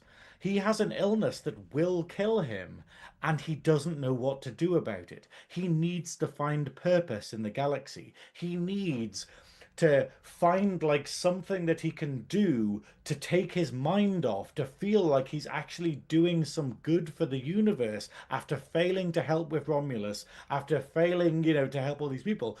And that's what it is. But then the problem is, the episodes forget about that. The episodes, like if you tuned in on one random episode, you wouldn't realize that that was actually what was going on. Like the fact of Picard is literally struggling with this, and then when it comes up at the end, when the final episode goes, "Oh God, Picard's going to die of this terminal illness. We'll put him in a cyborg body." You're like, "Oh, I forgot about that. I forgot he had a terminal Yeah. illness." You'd think that was a major plot point that would be dwelling on every single episode. They could have all of these wonderful introspective bits where Picard is like, like this episode has the thing where Seven basically walks in on him and he's in the holodeck, but they've made the holodeck look like his old house kind of thing, like Chateau Picard. And she comments on it being like, "Oh, this is nice, isn't it?" And he's like, "Ah, well, I'm used to it." But it's this idea of like so many scenes could be sort of slowed down and kind of have him being like reminiscing about stuff and being like, is this really the end after everything I've done? Like I've literally sort of faced off against like Q and stuff. Like, I've like, fought off the Borg. I've done, all of these amazing things. And here I am just going to die through natural causes. And none of it comes into play. Because it just goes, let's have camp wacky heist stuff and then loads of action movies and like action bits and explosions, and you're sitting there being like, there is a far better plot that you could have used for season 1 of Picard. There are so many things. There are so many things that they could have done. They could have really expanded on the Romulan evacuation. They could have had so many impassionate speeches from Picard convincing the Federation Council to mount this rescue. They could have had the repercussions, like, Picard was hailed as a hero of the Federation, and then because essentially this happened over Mars, he was sort of like, he was exiled, he retired, he did this, and they could have said that he could have become an anti-hero to the Federation, or he could have become despised, he could have become hated. There could have been so many things. I mean, you forget, like a lot of people forget, like 20 years elapsed between the end of Nemesis and Star Trek Picard. In that same span of time, you had The Next Generation, DS9 and Voyager. You had all the events that happened. They could have done so many things. There could have been this, the thing of that. He's terminally ill, right? And he feels like that he's ending his life as this hated former admiral. Q doesn't make an appearance. Q doesn't make an appearance or do anything. His crew don't talk to him, but he's terminally ill. Like, do you know what I mean? And it's just like it's like, why does the crew not talk to him? Do they not talk to him because of the actions of what he did during the Romulan evacuation? I mean, we find out that LaForge doesn't really talk to him in season 3, and there's a reason for that. But we have to wait until season 3 for that. And it's like, okay, and wouldn't have been considered during these episodes. Yeah, and it's sort of like, was Picard treated like a Romulan conspirator, or was he treated like he was a Romulan agent, or does he feel responsible for the destruction of Mars and the death of tens of thousands of people? Do they compare his guilt for that over the guilt of Wolf 359? They could have done a lot and slowed it down and unpacked all of this, but they're like, no, because we need to do this. And this is the thing, guys. This is the thing. You don't really know about the destruction of Mars and the effect it has unless you watch a short trek, a 10-minute video exclusively on Paramount Plus that explains at the time that Mars was under attack and thousands of people die. Yeah. It's this thing, and it's like we've forgotten how to do storytelling. Like I remember, like when Final Fantasy 15 came out. Like, this is totally a tangent, but Final Fantasy 15 came out, and when you're playing the game, the plot and the world don't really make sense because it doesn't make any attempt to explain them. But then it released a movie, like a full-on movie. I think it was a full-on movie before the game came out that basically has all of the backstory in it.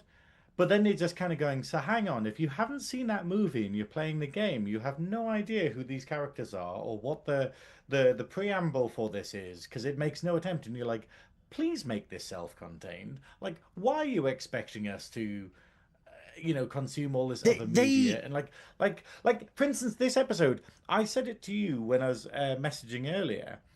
This has the most contrived line, I think, and I didn't even write it down because it was so awful.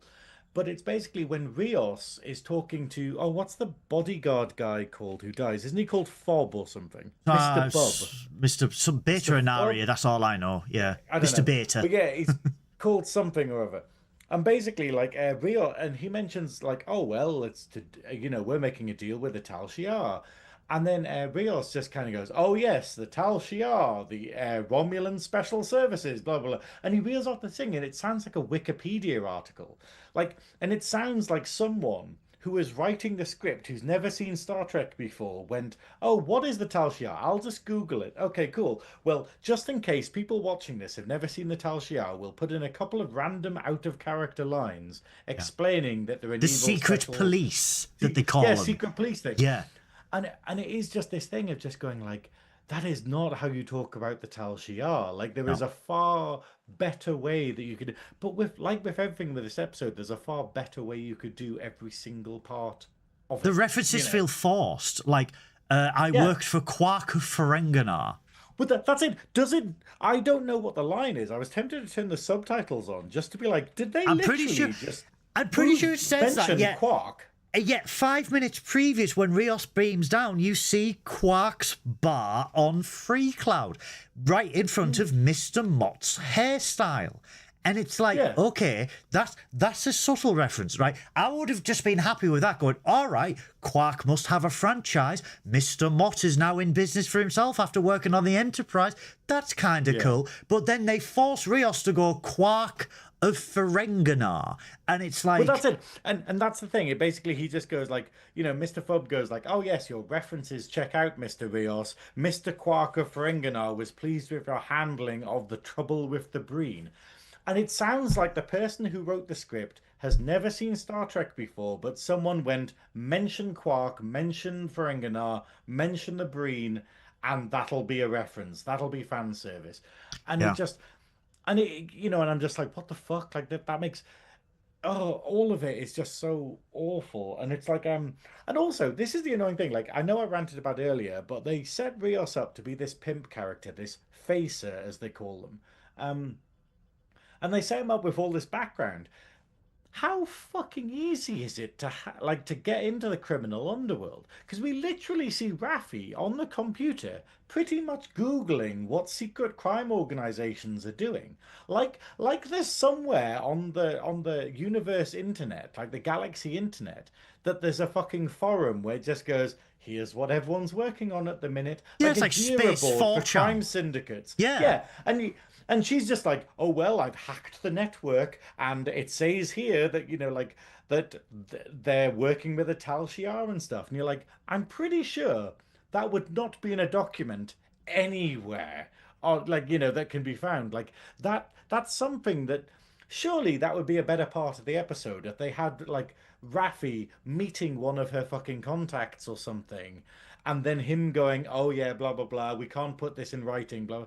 But it does suggest that there's literally, she just Googles it, and that contains all of the secret knowledge that the crime syndicates are doing. And then they manage to fake, and then this crime syndicate does background research into Rios that they've obviously just chucked out there. He doesn't even use a fake name. It's not like he adopts another person's Rios persona. Of a Starship Ibn Sina. Like the bodyguard kind of goes like, ah, yes, Mr. Rios, we've checked out your references. And it's like, surely that's really hard to do. Surely that should be the whole plot of the episode, of how Raffi managed to backdate tons of stuff about Rios and create a whole squash the Starfleet record as well. Yeah. In order to, and just sitting there being like, are they idiots? Is this crime syndicate just really shit? And they just literally just went, well, we looked at the paper and some of it was written in Crayola, but we assumed that was normal. But all of these bits just make no sense. Like, it's just like, once again, the beta blockers where it's just kind of going like, hey, hang on. So if you smelled like a lie on him to start with, and then it suddenly vanishes, you would be suspicious, wouldn't you? You'd Yeah. be like, hang on, why can't I send, like, when you get in video games and stuff where you get someone who's psychic and when Yeah. they can't sense someone's feelings, they immediately become super fucking suspicious. Where Yeah. they go, why can't I sense your feelings? You are a human. That shouldn't Why happen. does the lie suddenly go away? Yeah. Yeah. And but like I say, there is no logic. The same as No. The Last Jedi, the same as like Rise of Skywalker. It's just terrible writing where all they care about is having some action scenes and getting from A to B, and then they'll work out what C is when they get there. But it's like, I mean, I want to talk about Raffi's very minor side story Which where, could have been the best part of the entire fucking episode. yeah, Like, what it the could have fact been the that she- best payoff for a character the in fact the she's whole series. she's getting off the ship at Free Cloud. She packs her bags and goes to meet her son that she hasn't spoken to in years and years. Thinking, like, what is the end goal? That she just leave the ship and move in with her son and his, pregnant wife, or what? What is the end goal for that? And it's just literally, she meets him. She goes, "I'm clean." He still goes, "Yes, but you came up with some absolutely batshit crazy conspiracy theories. You were," I mean, well, there is a reference there to modern day, but you came up with these batshit crazy things, and I don't want to have my family around that. She automatically flips. She does. And she goes absolutely batshit insane, gets upset. We then find out that his partner is Romulan. He's a Romulan. She looks Romulan, doesn't she? I think she's Romulan because she's smiling and stuff like that. But she's Romulan and they're having a child. They leave Raffi and then that's it. That's it. And it's like, it could have been so much more. That there's so many, like you mentioned the word earlier, egregious, and that's exactly what it is. Where It the is. idea of going like, is it insulting the Romulans? Like, is it insulting Romulan background and Romulan sort of lore by having them just going, hey, your planet exploded, so you just interacted, so you just forgot everything that you were as a character and just started interacting with the rest of Everything the just universe. collapsed. This is what I was going to say. This idea of the Romulans who were so notoriously xenophobic, so notoriously sort of like resistant and terrible and secretive, and they were the epitome of basically sort of like, it's that Cold War kind of fear, They could hang on. have. And then we just go, hey, they went through this tragedy, and then suddenly all the Romulans start going like, yeah, we're fine living with other species, and yeah, we'll interbreed with other species, and yeah, we've lost all of that arrogance and all that, like, and you just kind of sitting there being like, this seems a disservice to the characters without kind of just going, but here's how we got there. Like, Yeah. it feels like there should have been a series before this going, Yes. like, there should have been Yes. a series with a Romulan as the main character going like, I guess we have to deal then. Like the fact that in Britain, where we have all of the like asylum seekers and stuff, where they're going, well, I guess my house just got bombed, so I'll find somewhere else to live, and it's not what I want, but I'll learn how to deal in England, I guess, or I'll learn how to live in France, and I'll try and fit in. And it just feels like all we get is this random Scottish accented Romulan that lives with Picard, who seems perfectly content and not freaked out by the fact that their entire culture was destroyed a couple of years previously. I genuinely believe, right? I genuinely believe at the time this would have benefited massively if they dedicated the short Trek series to exposition leading up to Picard, leading up to, right, 2380, scientists discover that the Hobus star is going to explode. As a result of this supernova, it will take out the Romulus system, right? So 23 thing, they begin, the Federation extends an olive branch as relations have been improving since Nemesis, and they want to do an evacuation. They want to find the Romulans a new home, and they want to do a massive evacuation. They appeal to the Klingon Empire, they appeal to the Cardassians, they appeal to everyone, but no one else wants to help but the Federation. So the Federation, under the supervision of Picard, under great encouragement from Picard, amasses this fleet, and things happen on Mars. It breaks down. The Federation pulls out because they don't have the resources. It then leaves the Romulans to fend for themselves. The neutral zone collapses, and then you get two states. You get the Romulan, whatever remainder of the Empire, but then you get a sort of a secession of Romulan people who have broke away from the Empire and merged into where the neutral zone used to be, merged into the Federation.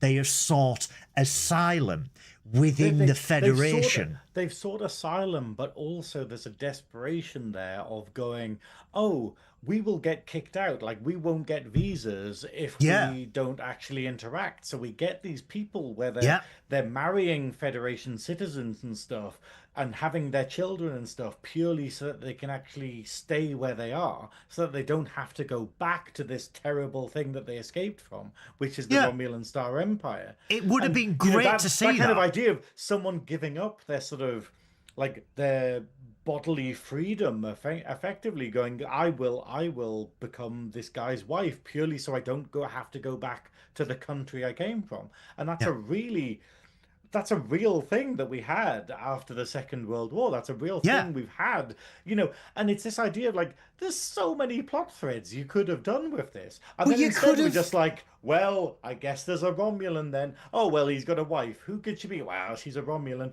But and it really... could we go into that more than the other shit that we have in this episode? It really could have absolutely saved how Starfleet and the Federation looks in this series if we had the lead up, which, I mean, we know why, because obviously conspiracies, blah, blah, blah, blah, but like the breakdown, the disillusionment within the Federation citizens over what Starfleet have done, over the fact that one planet was destroyed.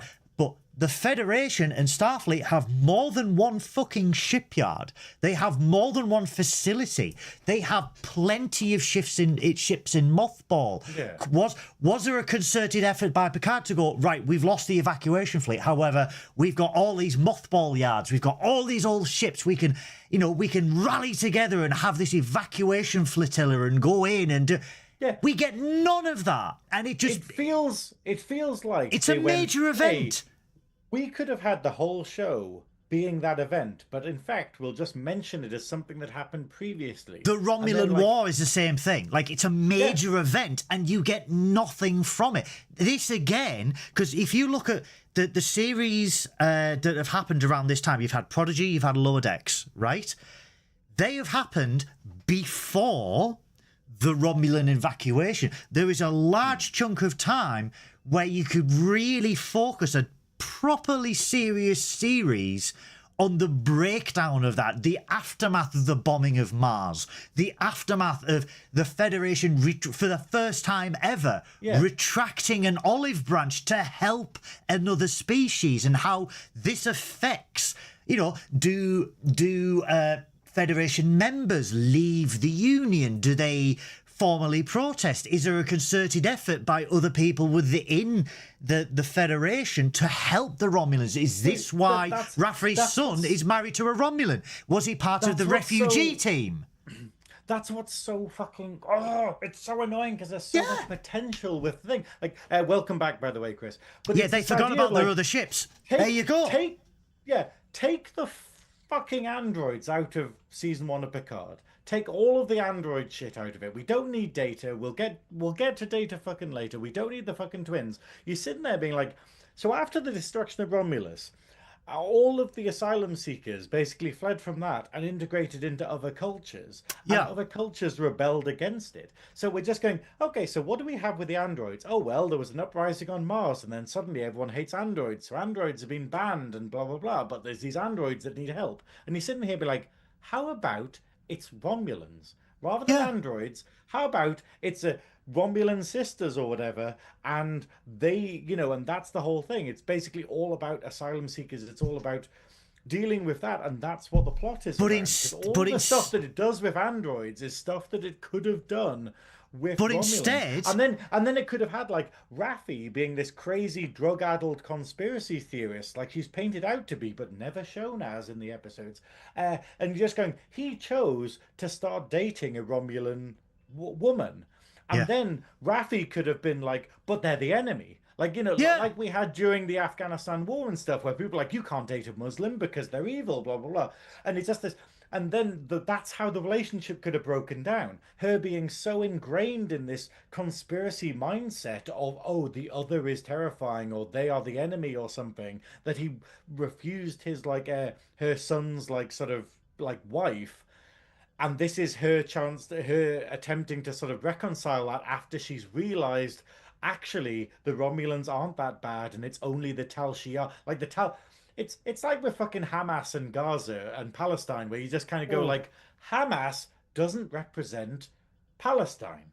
It's like, yes, a lot of people in Palestine voted for it, but it's the actions of Hamas are not, like, the actions of our government are not representative of every British person. The actions of Israel are not representative of every Jewish person. And that's how things work. And Raffi could have had an arc of discovering that could have been very progressive to go, this is how conspiracy thought yeah. works, where they generalize a populace and you don't think about the individuals. But instead they just go, hey, that whole Romulan thing happened and that should be really important. But actually, no, it's not, because they've gained Scottish accents. They're living quite happily on Picard's like orchard kind of thing, or, vineyard. And then we just forget about her for every season. And then the actual enemy and androids, is, because we need to get data in at some point. But then the actual enemy turns out to be other dimension tentacle artificial robot things that are never done again. But again, it's like, going back to the Romulus thing, they could have, like, again, it could have been a massively fantastic arc. It could have been a redeeming arc of the Federation. It could have been, look, we tried to do this 20 years ago. It went absolutely Pete Tong. The Federation is sort of shrank. We've had a lot of pushback from citizens. Picard resigned, and there was animosity within, like, what's left of the Romulan government, and this is sort of the redeeming arc of that, and seeing people tolerate the Romulans, like you just said there, where you had these seasoned veterans of Starfleet, Picard, Raffi, and everyone like that, who were used to, up until the Dominion War, being against the Romulans and seeing the Romulans as the enemy, but learning to help thy neighbor in a biblical sense. Yeah. And again, it's sort of like the argument from the Romulan people were, you retracted your olive branch because one planet was consumed. However, you have more than one shipyard. You have all of these ships that you never use. You chose not to help us. And it could have been the whole thing of the Federation could have helped, but chose not to help. And the repercussions of that, the repercussions of this perfect utopian society making such a catastrophic mistake that killed billions of people. Yeah. And we don't get it. And that's, and it's like with every bad Star Trek episode, it's squandered potential, where you just go, you could have done something so incredibly good, but instead you could tell that there were people going, oh, but we need data in it at some point, and oh, but we need this in it, and I think they were afraid to approach those topics, though, given the political climate at the time. Well, you know what but annoys me, this though? is Star Trek, though. This is what Star Trek does. Well, this is what annoys me, though. The scene between Raffi and her son, like, it's a bad look, if I'm perfectly honest. Because the fact is, it's basically Raffi being a conspiracy theorist and talking about, like, all this stuff about, like, oh, but the Romulans and but the androids and but Mars and all of that, like, it was an inside job and stuff. This was a year, like, this was less than a year before the January 6th insurrection in America. This was at the height of fucking, what was it called? QAnon and MAGA and stuff. And you're sitting there being like, you're making one of your main characters a conspiracy theorist, and you're not sort of painting her in a kind of negative light. Like, And it's really odd because Raffi's whole plot is basically, but she was right. Like, Yeah. she is a conspiracy theorist, but she's right. But at the time, it feels weird. And it felt weird at the time, but it feels weird now. The fact of going like, I don't know. It's yeah, They I should don't know have how I been more feel about brave. it. They should have been more brave and done what Star Trek does best and tackle current issues in a current climate in a sci-fi setting. Yeah. They could have done that. They were too afraid And they to. didn't. They were too afraid. Yeah. That's all it is. That's all I can surmise, that they were too afraid to tackle that in case, people are going to come after us. And it's like, that's what Star Trek does. That's what Star Trek has always done best. Has it got it right? No, not always. But that's what it does best. It deals with racism. It deals with homophobia. It deals with these tough things. He's really out of Kanar. I've run out of Kanar.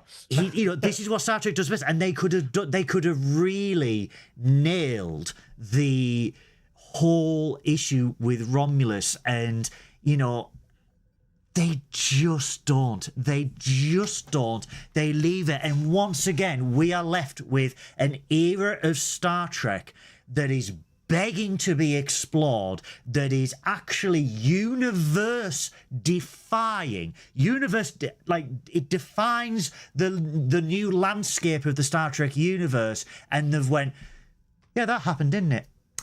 Anyway, tentacle dimensional things. Yeah, and it's just that's it. I think all of season 1 and 2 in Picard, and even season 3 in some ways, is just squandered potential. Where it's like, season 2, you just go like, you got Whoopi Goldberg back to be Guinan, and then we did nothing with her. Like, she is totally pointless in it. Like, she is there and she says some things, and then she has a younger version that says some things, but she's not essential to the plot. She doesn't help in any way. Because apparently we needed a younger version. Yeah, because apparently we needed a younger version of Whoopi Goldberg, despite the fact that Whoopi Goldberg is Whoopi Goldberg in the quite frankly amazing two-parter episode. Whoopi Goldberg. Yeah. And then suddenly there's well, for about 30 years I had a stunt double. All right. I think what got me was right. I was so excited for this. I saw Patrick Stewart, right. For those that don't know, I accidentally bumped into Patrick Stewart in 2012, and his security mobbed me. God, I remember. And it was a whole to do. It was a whole to do. But in 2019 at Destination Birmingham, he came in and he was showcasing Picard, and everybody was absolutely beside themselves with joy, and there was a universal love in the room that finally we are getting the Next Generation back. We are getting the show that a lot of us grew up with, a lot of us base our morals and our ideologies on, and then we got this, and it was such a wasted potential, all because the showrunners, the executives, they just didn't know how to handle it. They weren't brave enough to do what Star Trek does best. And it was such a catastrophic misfire. Such a catastrophic misfire. And again, you got, let's bring back Bruce Maddox from A Measure of a Man. This will be fantastic. Maybe he'll change his mind. Maybe we can get some powerful scenes of Maddox changing his ideology over 30. Oh, he's dead. Yeah.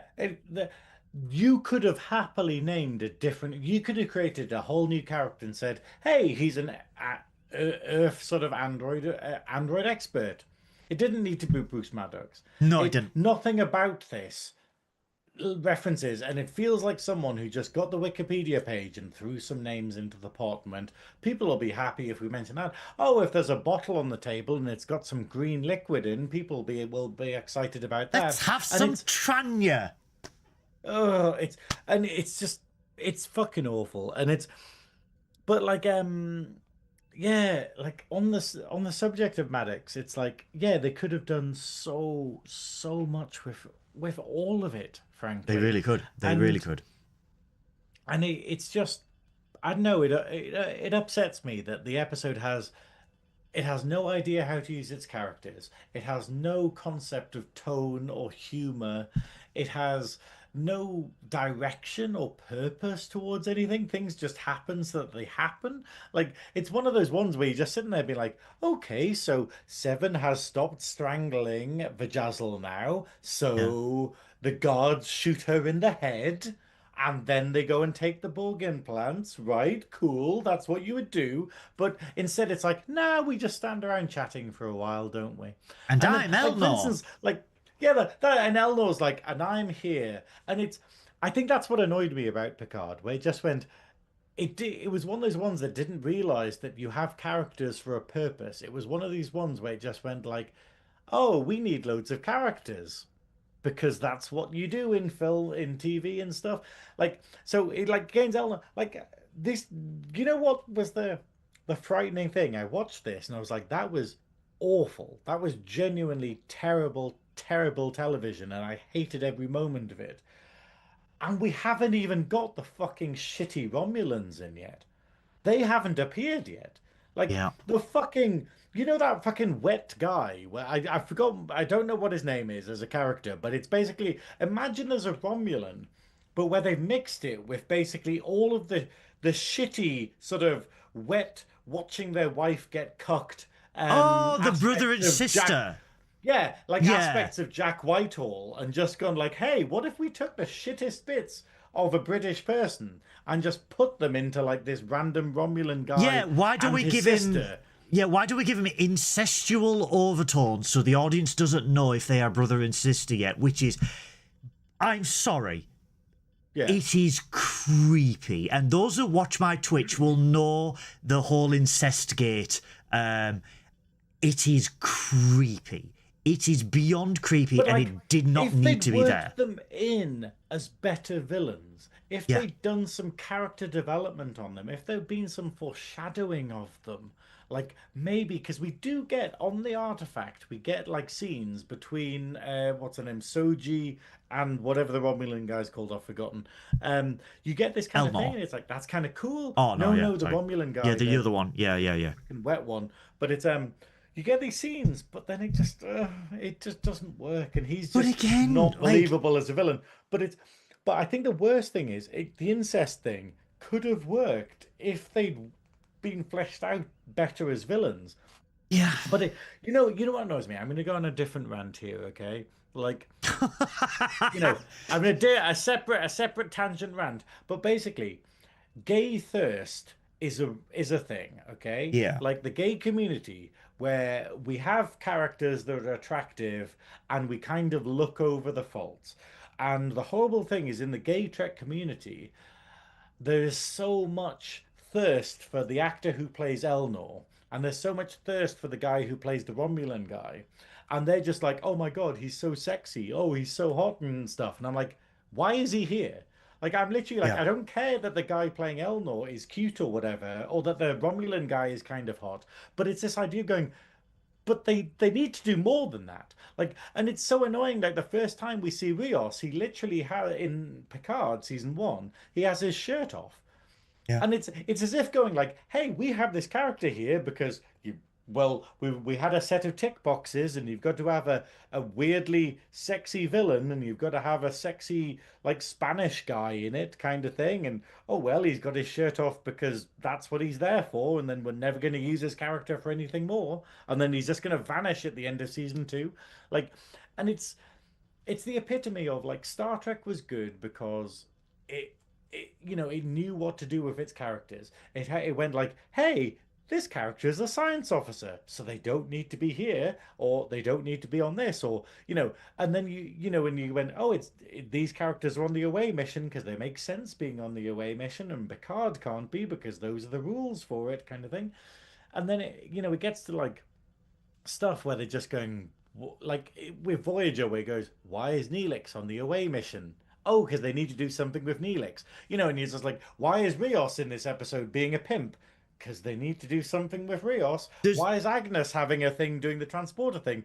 Because they need to find a fucking use for it, even though anyone else on the ship could have done it. There's one clear thing that they also missed as well. So the whole... So we found out that the Hobart Star was going to go Nova and the Federation mounted this thing, right? And this again really got to me. The beginning of Star Trek 09, we see the appearance of Nero's ship, right, coming through the black hole, right? And we find out in Star Trek 09 that Spock tried in desperation using this red molecule to prevent the star from going nova, or to envelop the supernova so it didn't hit Romulus, right?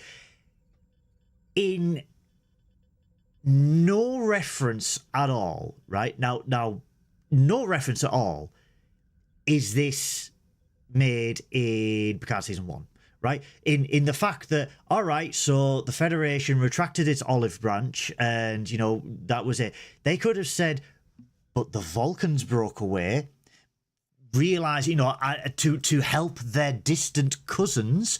The Vulcans did this, but then the Vulcans failed, and there's no animosity to that. And there is no reference to, well, the Federation screwed us over, and then our distant cousins tried. I'm a little bit drunk. Our distant. I'm getting there. I had a full bottle of red. And our distant cousins tried to help us, and that didn't help, and so we've got animosity towards Vulcans as well. Not even addressed. Yeah. Not that Spock's disappearance. Not even addressed. And it's like, just there's so much information that they could have used. There is so much story that they could have explored, and they did nothing. And the Romulan brother and sister, however incestual they are, is useless. They are pointless. They do not need to be there. You could have any unnamed Tal Shiar character, and it would have done better than having them two. It was creepy, and there was no need. All the stuff that you could have brought in, like, wouldn't it have been amazing if we'd had, like, sort of throughout the whole series, okay? Like, throughout the whole series, we had references to the Tal Shiar. So we had a Tal Shiar character throughout it, but going through his kind of, like Garak in DS9, where we just go, what are you fighting for? These people excommunicated you. These people sort of, like, exiled you from Cardassia, and yet still you're loyal, still you're fighting towards them, kind of thing. You could have had a character like that doing all of these things. And then kind of going like, hey, I know our planet's been destroyed, but we're still loyal to what, the Tal Shiar and what Romulans stood for. The Romulan idealism, yeah. Yeah, that's it.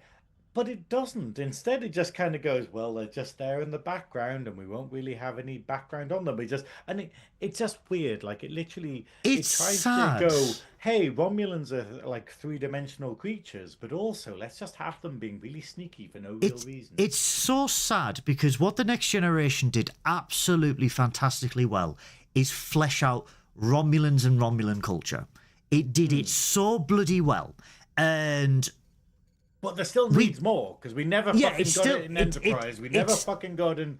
Yeah, and Justice for Romulans. it is such a wasted opportunity. And what makes it sad is, out of every bit of Star Trek media that's in canon, the only thing that has properly explored life after the destruction of Romulus is Star Trek Online, where it charters their struggle to find a new home. The fact that the Tal Shiar broke away, and there's now the Romulan, like, it's like a Romulan free state, but the Tal Shiar operates in the darkness. It's broke away. It's become its own thing and stuff like that.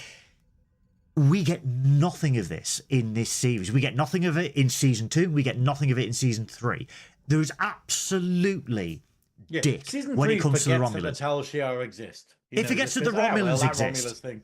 Yeah, it forgets that it exists. But again, this is such a universe-defying event that, that is like, it's almost like, for those that don't really understand, right, it's as if tomorrow Russia disappears.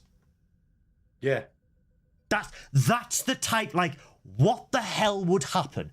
What would go on? Like, that's the type of thing, because famously in Star Trek, I believe it's the Romulans were counted as either the Chinese or the Russians, right? They were the enemy to the Federation's NATO United States, right? They just disappear, right? And it's just not explored. It is not explored at all. And it's just so enraging. It is so enraging. Because again, people wanted a continuation of The Next Generation, but they also wanted to know, hey, in '09, you said that Romulus blew up. What the hell happened with that? Yeah, that happened, didn't it? So anyway, yellow people on a planet. I think this is the problem. It's the fact of like Picard had the perfect opportunity of going, okay, cool. So we have a defined villain that we can go for. Of going like, like maybe this thing of like going, hey, here's the Tal Shiar, and they're annoyed at you because you didn't help during the evacuation. Like, like all of this stuff happened, and the and the Federation refused to get involved. Blah blah blah. But no, they did get involved. They did do that, and they withdrew eventually. But then it does all of this stuff, and then at the end he just kind of goes, who's the villain going to be? Oh, it's some random crime lords on a planet who have got this whole salvaging Borg bit thing, and oh well, it's these renegade androids that are on this planet doing this and stuff, and oh well, it's it. And you're sitting there being like, and throughout the entire of like Picard season 1, you forget like Romulus is kind of like the Romulans are kind of there, but then they're not really villains. It does them a disservice. Some that kind of are villains. Like, yeah. For how fucking terrifying the Tal Shiar are in Star Trek lore. Like, that episode of DS9, the fucking Section 31 episode of DS9, where it literally shows, like, how subtle and how terrifying the Tal Shiar are, and what like lies and webs of sort of deceit they can sort of conjure in order to get their sort of like way. You're sitting there like, this is amazing. And then this one, what do we get? We get a fucking incestuous brother and sister who are wet as all shit. And then one of them dies by falling off a bridge or something. I've forgotten what fucking happens. But it's, and I'm not going to rewatch it because it's garbage. I mean, normally on Trekkin Up North, what we will say, guys, is how could we have improved this episode? And it's very simple. And I think Synoiz will agree with this. Don't happen. Don't exist. Yeah, don't make this episode. Don't make this episode. That is how you improve this episode. Yeah, so, just I'm sorry, everyone in it. the chat. We are ignoring the entire chat. We are having a drunken we are rant a little bit between each other. If you think we are in bad the chat, and we are just ignoring everything. If you think we are bad now, when we get to Code of Honor, this will go on for about 14 hours. I'm going to get drunk before the podcast. Yeah, we're going to exceed YouTube's timestamp. All right, of 12 hours. The episode will end with both of us. Should we do a charity 24-hour stream when we get? We should do that on Twitch. We should do that on Twitch. We can't do it on YouTube because the maximum is 12. But I think it will just end with us passed out, just in a rage. Mortal, talking about how bad this episode is. I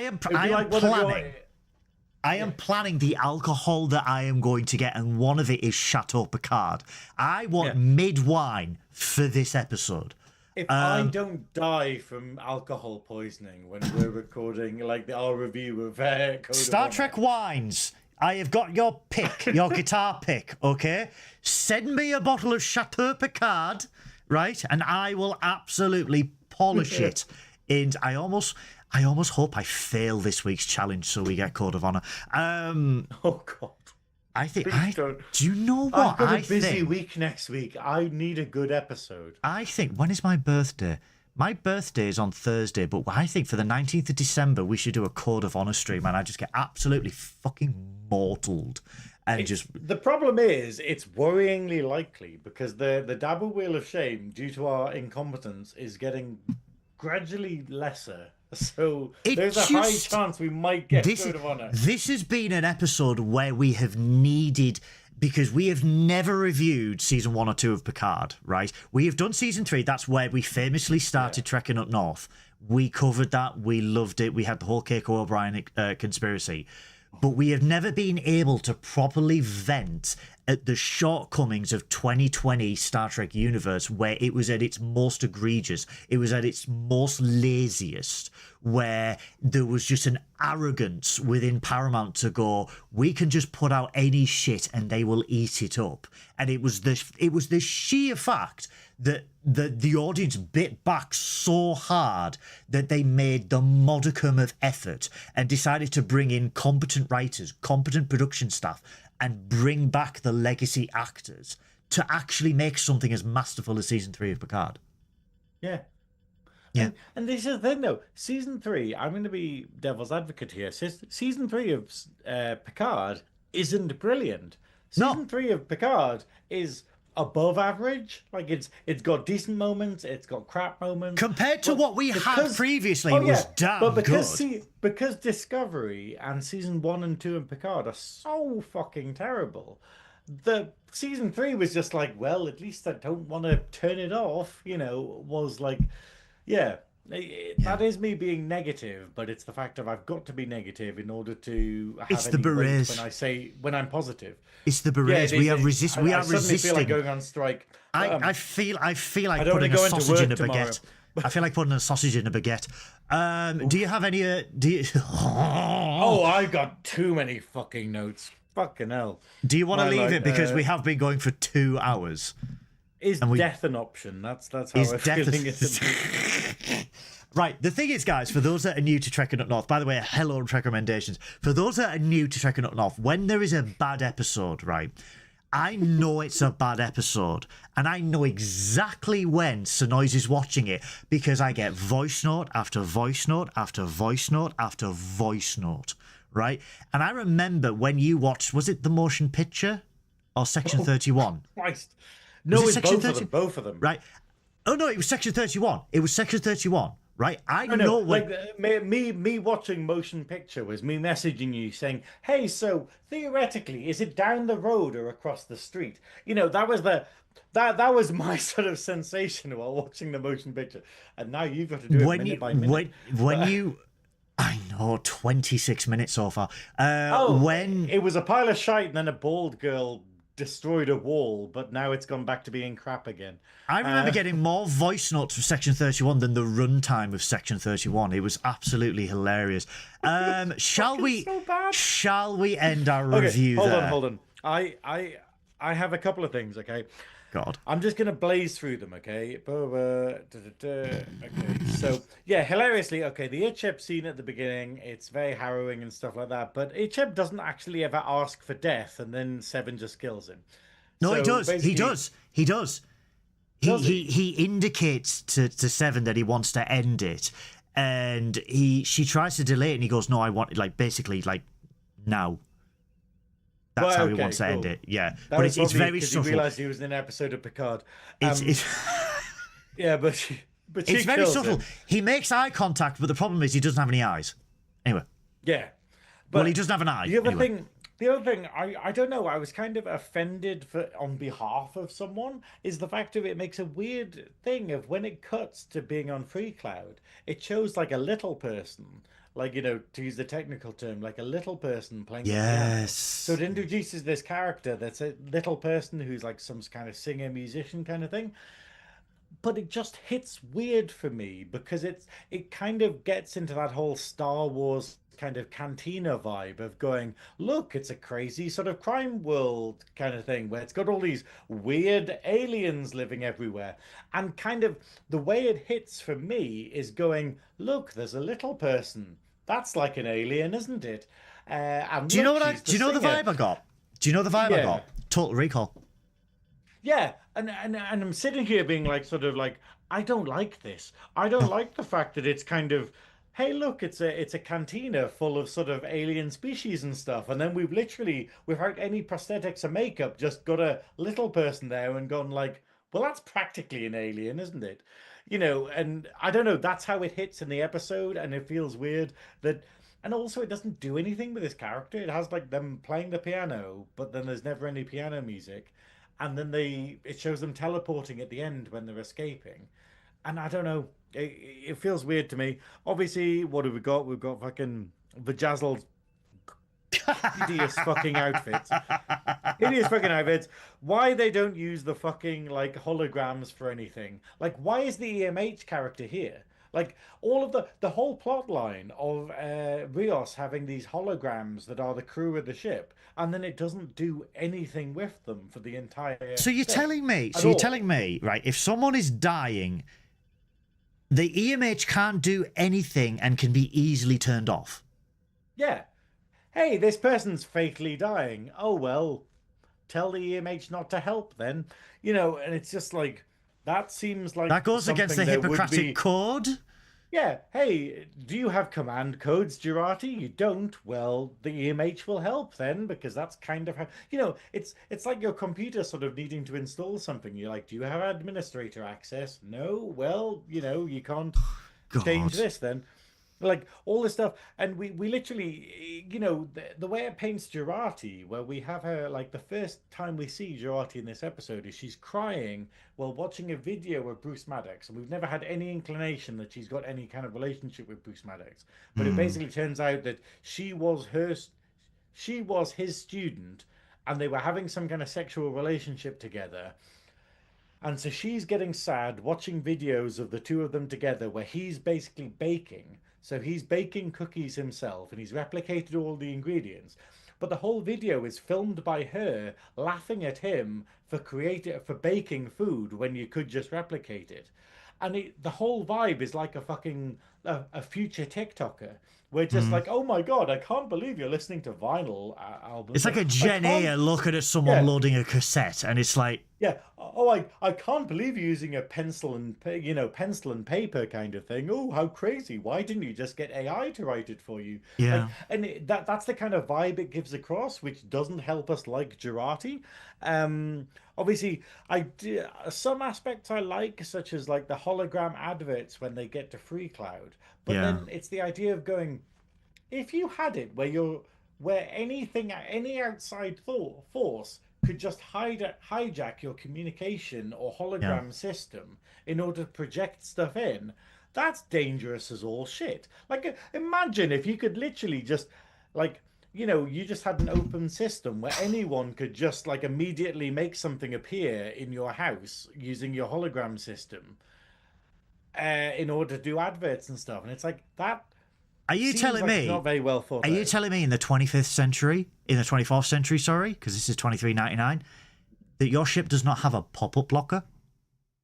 Yeah.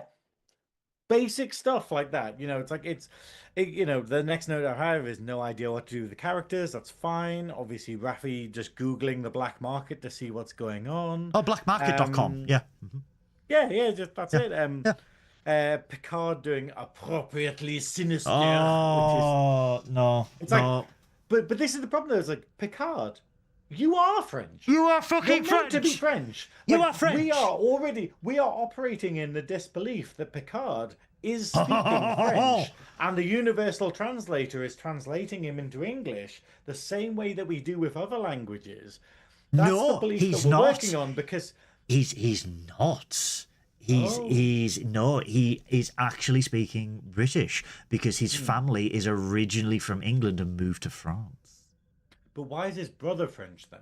Exactly. So Yeah, but why is his older brother? why is his brother French why and doesn't stuff? his brother appear in season 2? Yeah, but all of that where he's sitting there being like, wouldn't that be weird? Wouldn't that be like sort of me and you going to a place and putting on a thing and being like sort of, oh, tally ho, jolly good chaps. Yes, this is a convincing accent, isn't it? Look, who that, the hell? That is what Picard is the equivalent of, and just being like, Who the that would be hell? convincing. Who the hell puts on a fake accent for a long period of time for the benefit of others? See, I So was going to next say you, note. but then you said benefit. Right, okay, next note. For the benefit of Beth using fucking voice notes. Okay. Oh. Yeah, the fucking awful Picard being evil towards no fucking I don't know what I'm writing anymore. I can't even read anymore.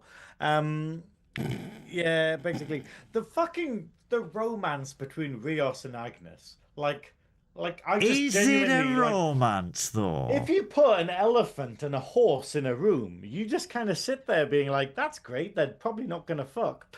But then this entire series kind of assumes you're just going, oh, but there might be chemistry there. And you're just like, no, no, there No, isn't. And there then it kind isn't. of forces it upon us. And we're sitting here being like, wow, you finally pulled off an unexpected twist in this series. And I don't think you meant it to be a twist. It's like, this is the most unbelievable shit in the entire world. Like, Agnes does nothing to be endearing to Rios. And No. Rios, like, well, Rios doesn't really have a character. Rios just seems to be like, I'm a bit angry and I run this ship, but I'll randomly do loads of crazy shit for you. But yeah, anyway, another stuff like why they drugged Maddox, like why Vajazzle drugged Maddox. So in the pre-title sequence, it has Maddox and he drinks a drink and then he goes, "Oh my God," and starts choking, and then she's just like, very interesting, blah blah And then blah, torture blah, him blah, and shit. stuff. Yeah. Yeah, but then you're like, oh, they killed him. And then he just randomly appears later on in the episode and he's not dead, but he's been beaten up. And I'm like, why did you drug him to beat him up? Couldn't you have just punched him in the seat? Like, Yeah. you have a big bouncer guy. Why? Like, I don't understand why you drugged him. You could have just. Yeah, it doesn't make any sense. It at all. doesn't. It really doesn't.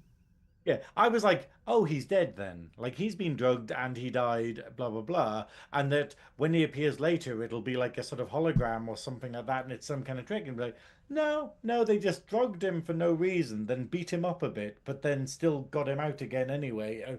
I don't know. God. But yeah, but what else? Picard gives up his disguise. I mentioned that. Disguise. Yeah, disguise air quotes. But Oh, yeah, by the way, Picard guys, for being those that defined don't by his know, 1 week as a Borg. for those that don't know, it is actually me, Captain Goodwill, and Science Officer Synoiz. I know the berets. Oh, really? I Is know it? the Yeah. berets may be like, who the hell are these guys? It is us. Just so you know, it is our absolute foolproof disguises. This is how we are going to enter Calais, okay? Just so you know. Yeah. Okay. So just some final points. Okay. But obviously, like we've got a picture of it, but basically, Seven borrows phasers from Picard, and then uses them to explode someone. Like explode someone so viscerally that they just turn into a cloud of blood. Is that possible with a phaser? I thought it was just Isn't the whole- vaporization. Isn't the whole point of a phaser that it's basically not like a disruptor? The whole point of a disruptor is that Jason, it literally kills you. We had these on for 40 minutes. I could not see. I went cross-eyed, so I had to take it off. Anyway, Yeah, that's it's- another it's- round. The whole Seven going out guns blazing, where she's literally going bang, bang, bang, bang, bang, bang, bang, and it's like that is just awful. That's not how phasers work. They're meant to be like straight beams of light rather than just bullets, which is what they are. But they wanted to make an action scene. But one thing that annoys me, okay, is why does Rios keep speaking Spanish? Does Spanish still exist 1,000 years into the future?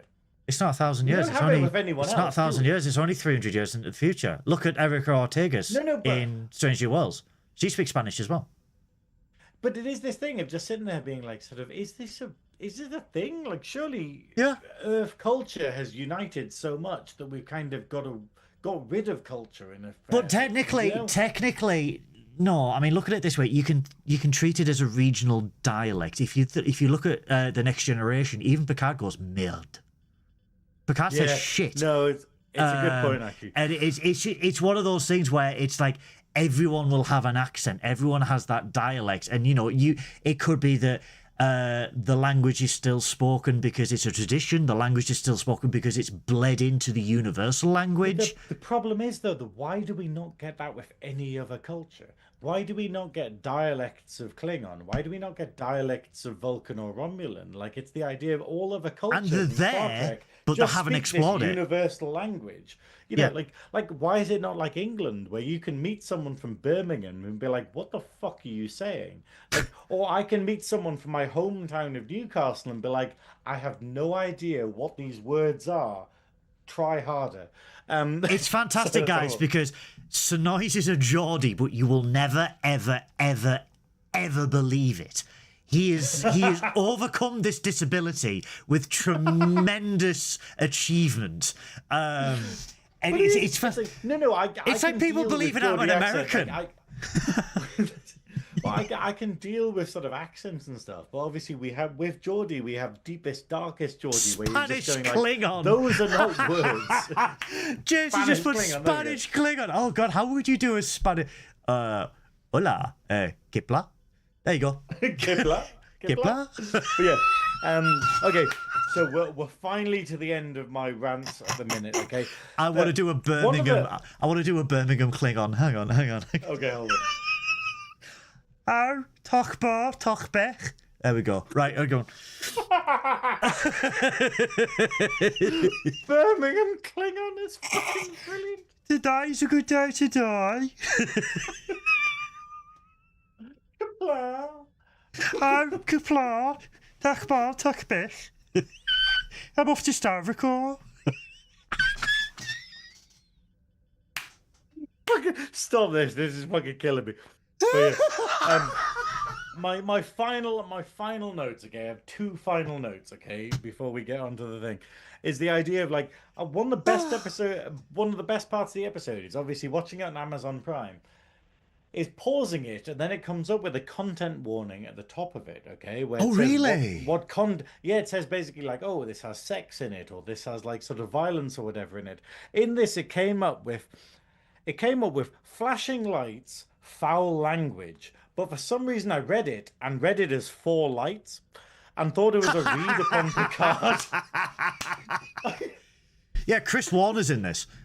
Yeah, flashing lights, foul language, and my brain just saw it and went, 4 lights. There are 5 languages.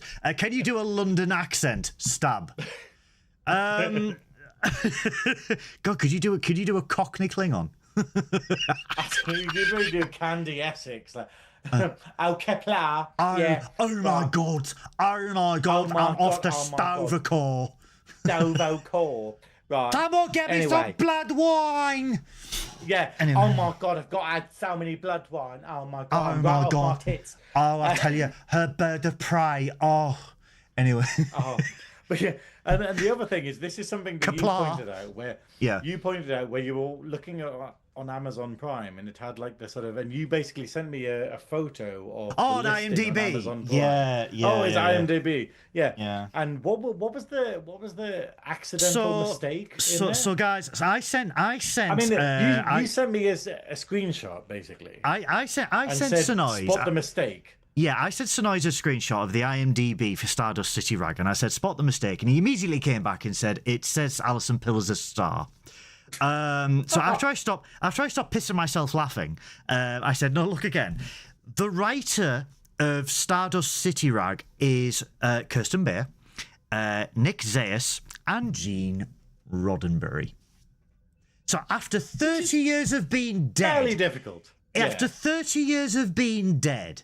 he is still able to knock out a mediocre episode of Star Trek.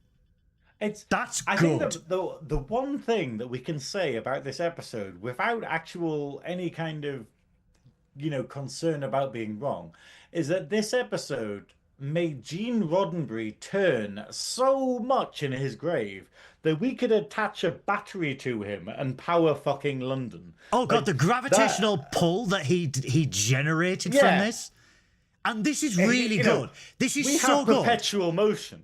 It's so good considering his ashes were launched into space, but he's still turning in a grave somewhere. He's embodied a corpse just so he can rotate because of Stardust City Rag.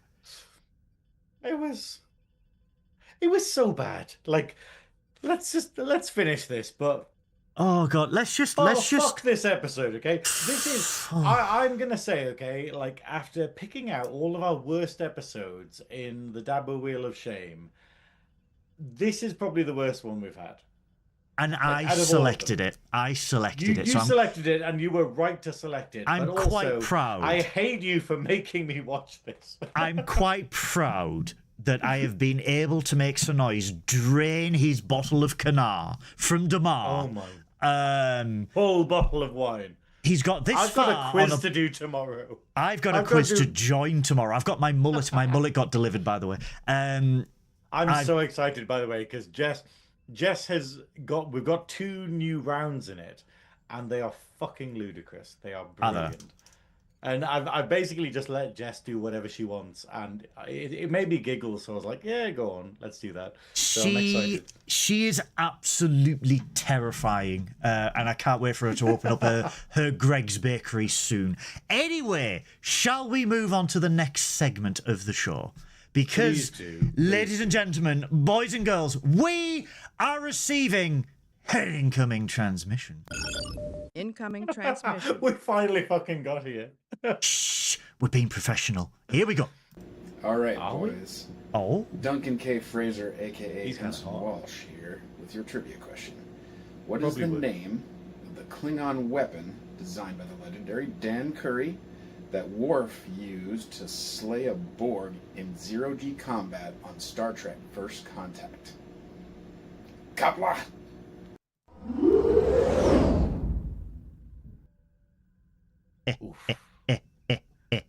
See, I said earlier, because I have to watch that challenge before the episode starts, because I can't hear it on the stream. He doesn't tell me, that's the thing. I'm pretty sure, I don't tell Goodwill, but I was like going, because obviously I can't Google during the episode, but I was like, I don't know what the answer is, but Goodwill will, so I'm very confident we are spinning on the... It's so funny. So I can't Google because my phone acts as a stream deck when I'm on here, because it's easy to produce and flip between screens and stuff. Duncan was so confident. He was so confident that he had got us. And he was like, I'm looking forward to you spinning on the wheel of shame. Right, you upgraded the graphics, nice. Oh, my dear boy, that's just the tip of the iceberg. My dear boy, my dear boy. You got to do it like Tim Curry, boy. I do declare, I'll do you, boy. I do. Oh no, I do. Oh no, I got alopecia.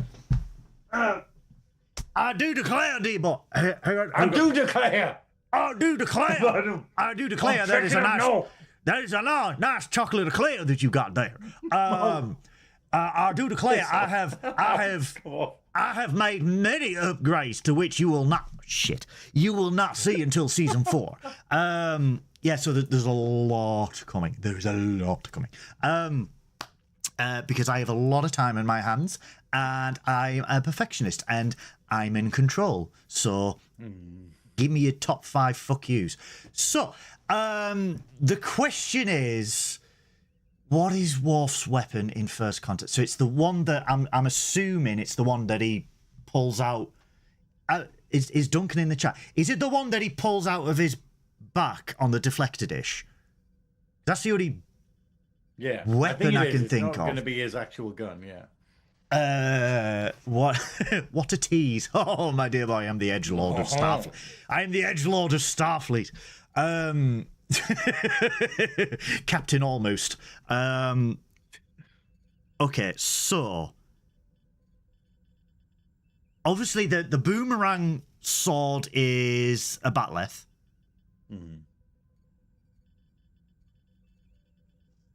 I know this. I know it ends with leth. I've got it. Someone's going to have to confirm in the chat. Macleth? Mechleth? Mechleth sounds... Is it Macleth? Mechleth? It's one of them. I'm gonna say Mechleth. Can someone confirm this in the chat? Is it the Mechleth? What does leth mean in Klingon? I'm sure it's like... Correct! Yes!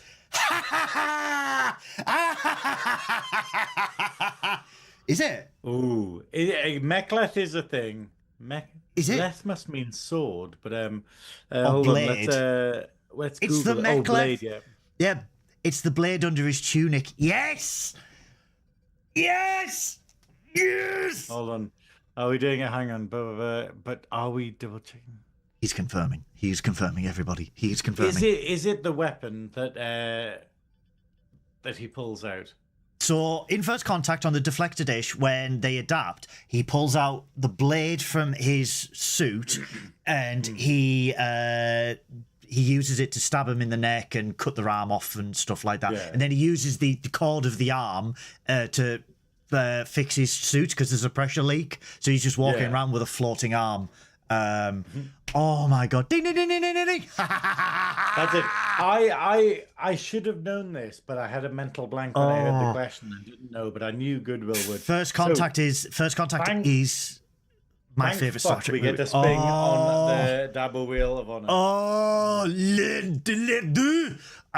right. Okay, that means we must go to the double wheel computer. Use the sexy graphic and transfer us to computer. Hello, computer. I can't do that. Mine's wired. Hello, computer. Take us to now, Madeline. Is that what the parents said in 2007? Take us to the double wheel. And that's why she vanished.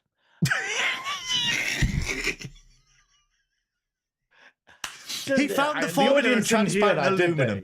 Yes, they did. Oh shit! Okay, I'm not sure if the mics are working during the transition. Oh, it is.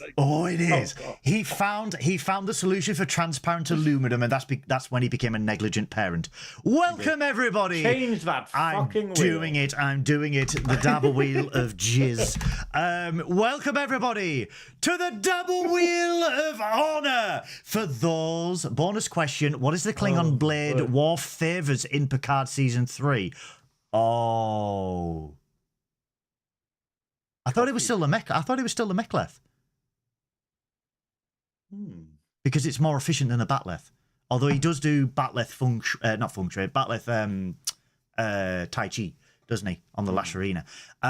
Welcome everybody to the double wheel of episodes. For those first-time joiners, thank you so much for lasting 2 hours and 21 minutes. Science Officer Synoiz has programmed every episode of Star Trek in existence into the double wheel, and we have distilled those episodes into 12 good and 12 bad. And let me tell you, we are vastly burning out of bad episodes, so I'm so happy we got this right. We now get to spin on the double wheel of honor because I got the challenge right, which leads me to say that when the wheel is spun and it lands on the episode, we must yell at the top of our lungs, Dabo, you must put in the chat, Dabo, you must put a comment down below. Everyone who is in this chat right now, as well as click like, must put a comment down below saying Dabo, because it helps with the engagement. And whatever it lands on, we must review in the next episode of Trekkin Up North. So, Science Officer Synoiz, because you're still wearing a beret, what would you like to see in next week's episode? Because I forgot what we've got. Like last week, I was so confident that we'd be spinning on the double wheel of honor again, and then we just didn't because I fucked up. I'm obviously hoping for duet. I'm hoping for in the pale moonlight. Very much a DS9 episode. I'm very much looking forward to a DS9 episode. Also, we may have a special guest in the next episode. I'm just breaking this now. Synoiz is probably annoyed at me that I'm breaking because I purely just, You probably told me before, but I'm drunk. It's Joe from Captain's Quadrant who is going to be joining us. Oh, fucking Joe. Oh, what a bastard. I know. Bastard. I know.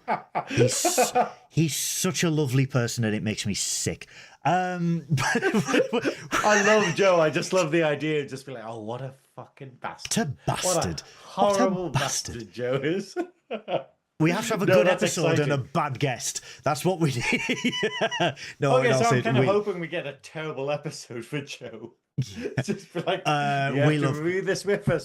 It's a Curleth. It's a Curleth in season 3 of Picard. Oh well, I was Curly Watts. Curleth Watch. It's all about how you use it. But we will have a guest on the next episode, Trekking Up North. So you are hoping for a DS9 episode. I don't care. Purely because I'm a little bit drunk, and purely because no matter what it lands on, it's going to be a good episode, so I'm happy. because we have had, to be fair, on the Double Wheel of Shame, we have had a rough go of it over the last month. We have had Elogium and then Stardust City Rag. We have seriously gone through it. We did have Far Beyond the Stars, though. I'm going to get the invite for the Wheel of Shame. Jason, you will be on an episode of Trekkin Up North. We need to get a really good episode. That's what we need. Yeah. Joey's on. To be fair, Joey's on the list. We do have a list Joe of guests. On for an episode that is worthy of Joe. We can't just get some old shit and get Joe on. Okay. Anyway, without further ado, without further ado, Christ, that is a big screen. Oh yeah, I was doing something. That's why it was a big screen. Okay, in 3, 2, 1. I'm out of breath doing that. I'm so fat. Oh dear, Doctor, I forgot that was in there. Dark Page, man. Oh. Double! Oh my god. It's more Picard. It's Vox though. Oh shit, I don't fit in my uniform. I've got fat. I'm gonna have to lose 2 stone by Friday. I'm gonna have to lose 2 stone by Friday. Double! We've got a double whammy of Picard, but we're going from one of the worst episodes of Picard to one of the best episodes of Picard. Oh my god, we've got Vox. Oh, I kind of didn't want Vox because that is like the pinnacle. Oh my god, he's got a head. He's got a head. I've de-Frenched myself. You've de-Frenched. Oh no, he's not shit Canadian. That means the next episode of Trekkin Up North, we will be reviewing Vox from season 3 of Picard. This is an emotional episode for me. It still makes me cry. This episode. And this is going to be a re-review as well. Yeah. It's going to be a re-review. Is this the first time we've done it? No, we've done it before. No, we did Ad Astra Perispera. Yeah, we did that twice, yeah. Yeah. But for those long-time viewers, we started Trekking Up North in 2023 with season 3 of Picard. So we have reviewed Vox, but this will be the first time that we review it on this channel. So it will be a re-review. Does Vox hold up 2 years later? We are going to find out. In the meantime, computer, take us back to Computer. Hello, computer. Madeline, take us back. Not now, Madeline. Not now. Take the sleeping pill. Take us back to 2-person mode. He was some kind of Asian that sneaked in. But we were having tap-ass. But some ass was getting tapped.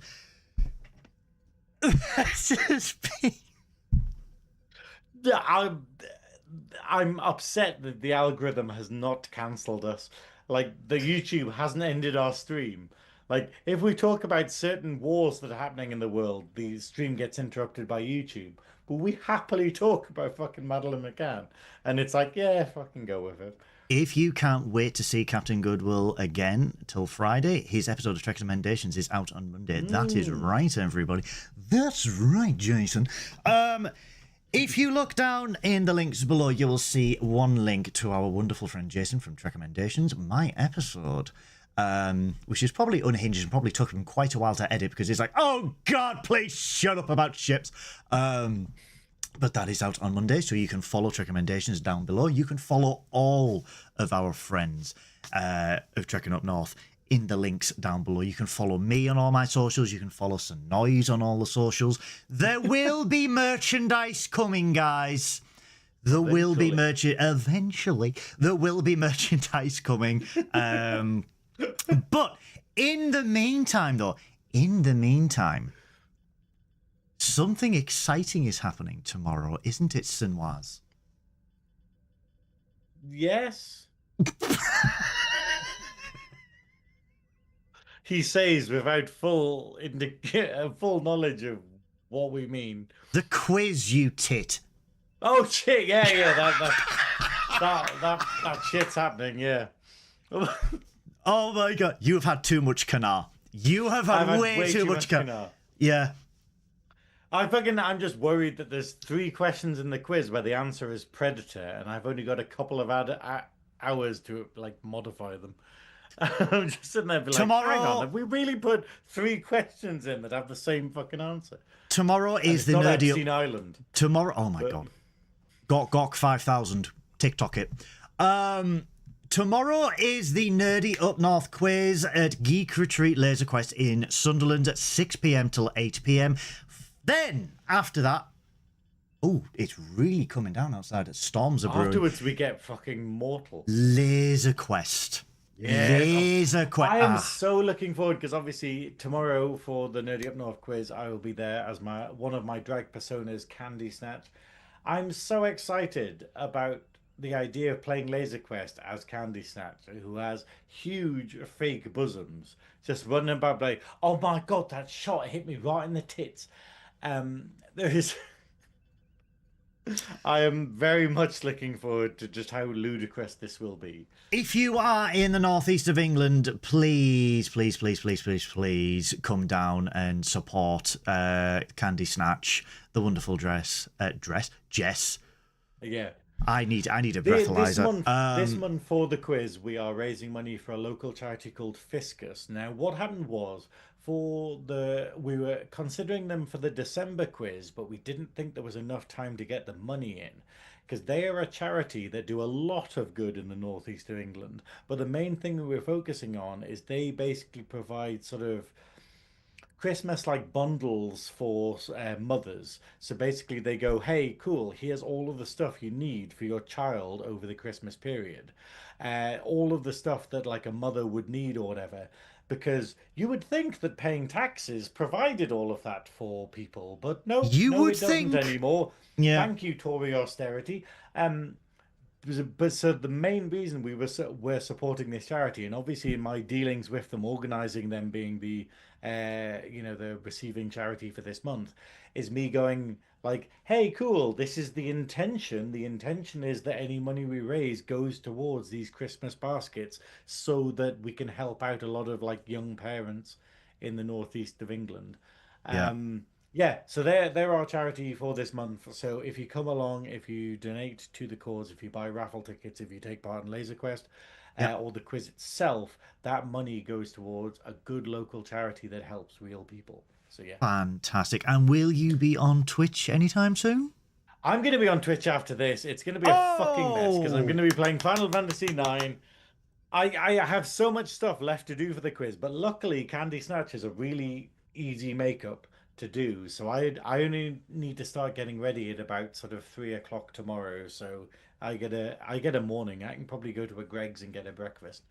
But yeah, so I will be going to the toilet immediately after this, and then I will be twitching. I am so desperate for the toilet, everybody. So it'll be in the links below, but twitch.tv/Synoiz if you don't follow already, and I will chat to you there after this. Don't forget to while we do it, get my video, listen to my music. Synoiz.com/horrors is my new album. It is not out as of this moment, but yeah, please listen to the EPs. Please listen to my music. Get it pushed up in the algorithm, because I'm really pleased with it. Anyway. Yeah. Like this video, subscribe if you're not a subscription. Tell everybody about Trekkin Up North. We want to grow exponentially. Follow all the links down below. Catter's Quadrant, Search for Trek, Transporter Room, Trek Recommendations, Trek Culture. Everybody else, please, they are absolutely worth it. Give them all support. We all want to help each other grow. I have been Captain Goodwill of the Starship Adequate. He has been Science Officer Synoiz, the delectable Kithian from the planet Honk. Take care of yourselves. We will see you next time on Trekking Up North. Live long and prosper. And as ever, Miles? Miles? Miles? Your sorbet sucks. Now get out!